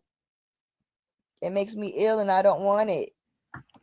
Yeah. And I would like to point out a lot of different agents. Like, okay, I don't know if it's Haley or Chloe. I think it's Chloe. They're sisters. They sing. They're from Mableton, Georgia, and they're Baileys. One of these Baileys decided, I'm going to date Mr. Pan-African Burna Boy. He don't look like a Nigerian to me. He look like a freaking ancient Berber to me. And they had a whole little interview. She's like, oh yeah, I went to Nigeria. I had a good time and all this nonsense. There's so many. You know what? I'm going to just go ahead and go on a rant because there's several and you need to be able to see the difference. So can I share screen? Let me see. Because I'm sharing my screen, but it's not showing I'm sharing it. Let me try. It's down below. You got to pull it up to the stage. Oh, okay. I'm gonna do this again. There's this one. Okay. I gotta pull it up. Yeah, you gotta bring it up. Because if you have it down there and it's down there, you got to make sure you add it to the stage. Go hover over and it says add to the stage. Click it. Click your box if that's what you have. Or are you just trying to show the internet? If you're trying to show the internet, you got to go to present, go to share screen, and then find that tab.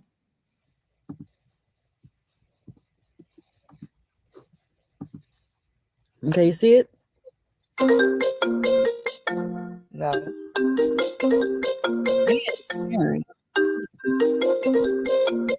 No. Can you see it? What? I don't see nothing. Now I see, of course. Okay. All right. So this, let me try to zoom in. That's the wrong one. No, that's the wrong one.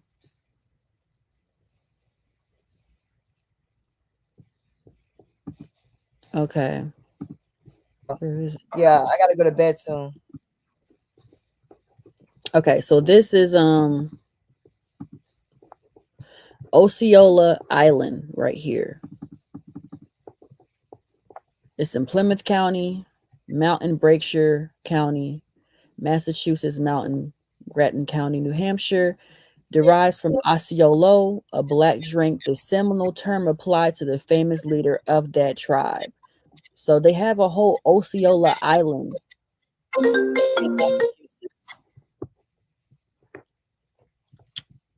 But somehow they knew about Osceola all the way in Massachusetts, which is very interesting.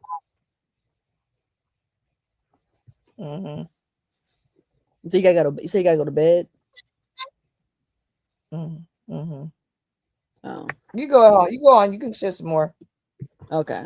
All right. So let me find something else. All right. Now I'm gonna go. So there's a few people. I'm just gonna pull them up.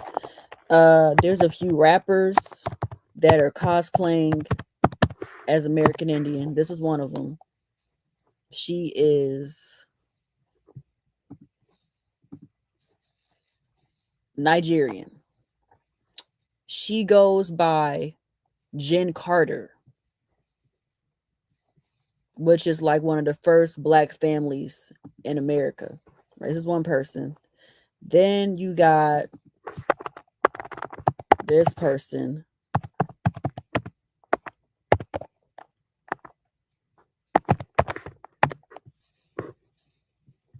Who's also a rapper. I don't know if his picture is going to show. I just want to see the picture. He's also Nigerian himself. But his name is Wolfface Joey. But you know, they got them weird names. So it's weird that they're using these weird, like these basic American names, and they're just kind of mimicking. Where's Kyle? Kyle Rich is another one. Kyle Rich is also another person who's a rapper, who's Nigerian, who's like, yeah, I'm American. Where is he? There he is. That's him. But he's also Nigerian, who stayed in New York, who's using a lot of New York American Indian vernacular and trying to blend in. But I mean, when you look at him, I'm not convinced. There's another person who learned from, what is his name? Quan. His name is Pappy. He's a YouTube person. Pappy. Q Pappy. So he's not African. He's American. He's American. He's from Atlanta. He's a YouTube celebrity or whatever, right? But there's another guy who actually copies Pappy. And he does like car videos and stuff like that. That is not Quan. What is his name? I don't know. Yeah, his name. Q Pappy. Yeah, this is him right here. Ugly ass outfit. But he does a lot of videos about cars and stuff like that and purses and whatever the heck. But he has a lot of content and a lot of fans. But he's American Indian. But there's a dude that copied him. And the dude that copied him wait, where am I? And the dude that copied him, he is Senegalese. And his name is Puppy Zook. And Pappy Zook, where is he?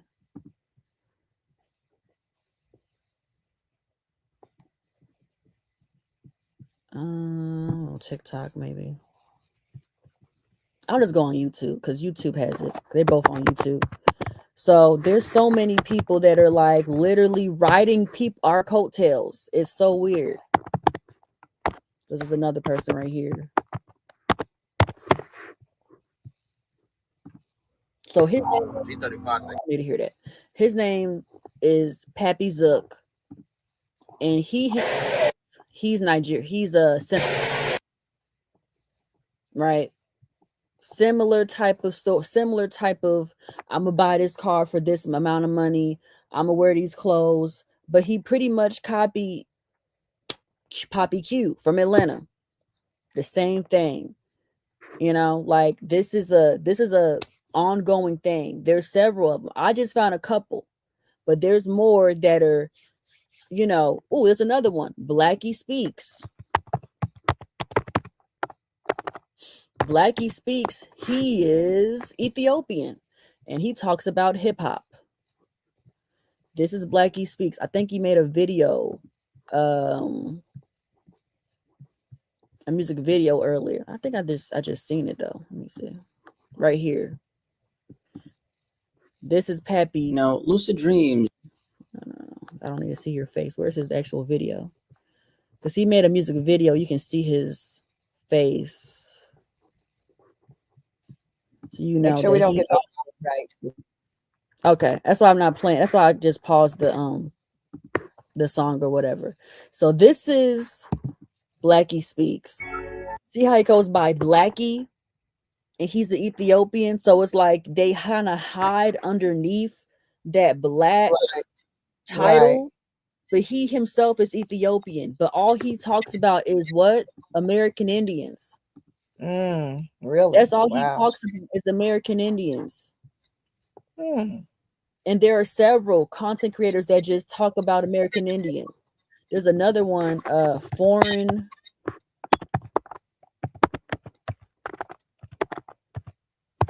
Fridays, right? He's I think he's Nigerian. All he talks about is what, Nick? You know what I'm saying? Like, same thing. There's so many, and they literally benefit off of us. They're no different than an Adam 22. They're no different than a Trap Lord Ross. They're no different. They really are no different. Where's another one? But I mean, this is an ongoing thing. Like, I've showed you a couple. There's rappers. There's some that are mixed. But that's different. But there's We rappers. can't have nothing. This don't make no sense. These people are predators. They're just Literally ridiculous. predators. There's I was looking at this gospel. What's her Original name? copper. That don't make no sense. Like, there's so many of them. That's just one. That's just a few. There's several. There's ones that talk about, oh, baby mama this, baby mama that, and meanwhile they Nigerian talking about us.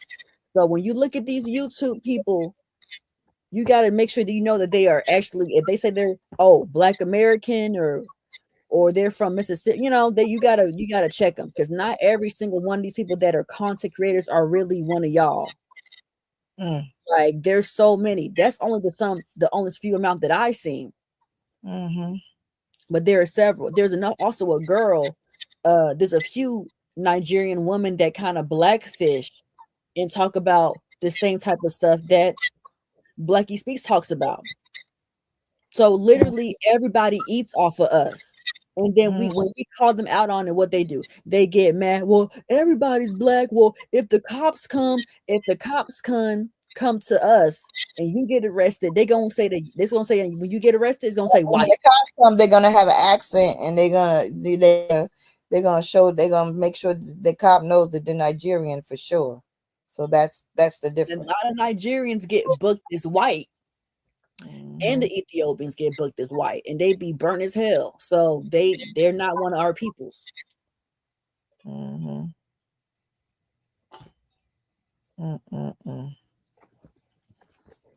That's crazy. Well, I mean, that's the thing. I mean, you know, they know that we're not really African, but yet they want to fight us on the topic, right? And yet our own people, they want to fight us and say that you just hate your African self. We just hate our African self. No, we just love ourselves, and we love our grandparents and our parents that told us the truth. That's what we're respecting. We're respecting our genealogy. We're respecting our ancestors. We're respecting our records. You know, what are you basing it upon? A daggone test for entertainment? A daggone movie you saw? You know, what are you basing this upon? You ain't got no statistical scientific data that you're really basing anything on. You ain't got no primary records you're basing anything on. You don't have your own family that you're basing it on. You just want to believe what the eugenicists teach. That's all. And all the eugenicists are trying to do is keep stealing your land and keep you off of it. Our job is to make sure that they don't get to keep a damn thing.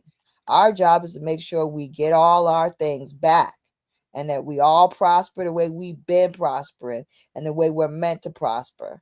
That's what needs to happen. We need to get better, get back and get better.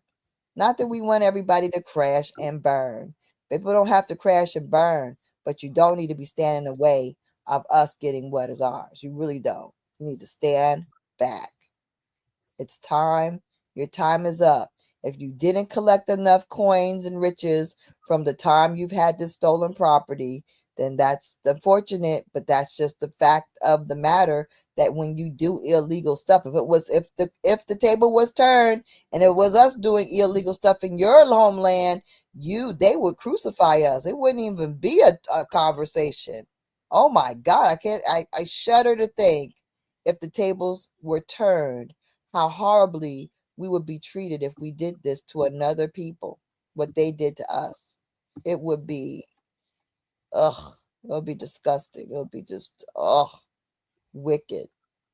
Anyway, we have kind hearts, we have loving spirits, so they're very fortunate that we have these forgiving, loving spirits and these loving hearts, and that, we have great natures.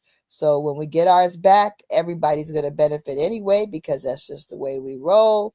So they don't have anything to be concerned about in that sense, but they do have a concern with them being wicked and them being corrupt, and they're trying to daggone keep us for what is destined to be returned to us right now. They're not going to win at that. Anyway, like I said, y'all, all I can tell you is that, make sure you are, get yourself to the Eastern Shore. There is an Eventbrite that you need to know about, because we got a court date summit on March 31st, and you need to be there. It is, you just need to show up. It's not, pay-per-view, but just show up, because we need to show up, show out, and show support on what this is happening. They're trying to make what I am doing and have been doing since 2021, which is claim the Accomack patented land back to the Accomack. They're trying to deem the same quit claims as a fraud and as a crime. It wasn't a crime. The same quit claims wasn't a crime in 2021. So how the heck can they be a crime now? Stop trying to bully, stop trying to intimidate, and stop trying to terrorize. This is wrong. Jailing a damn freaking 60-year-old nurse is evil. You guys are sad. Okay, this has got to stop. You guys have a great day. Stay warm, stay safe, and Ana, until the next time. Stay off the road. Stay off the road. You know you can't drive. You don't know you can't drive. Stay off the road. You ain't got no tire chains. You don't have no salt, and you ain't got no traction in them tires. Go sit down, please. Probably no traction. Yeah. You probably ain't got no traction for real. But stay off the road. It's not fun to see how you're gonna do on the road. Oh, I want to test out how I'm going to be on the road. I want to see how the roads are because I'm bored. No, that stuff is stupid, because I got to go to work tonight, and I don't want to be on the road with some idiot that's just trying to see how the roads are. Oh, let me see how the roads are. No, I got to get to work safely, and I got to get back safely. So I'm not trying to be on the road with people that just joy riding on the snow because they got a few days off. Don't do that. Stay home, stay safe, enjoy the weather from the inside. Peace, Ana. Ana.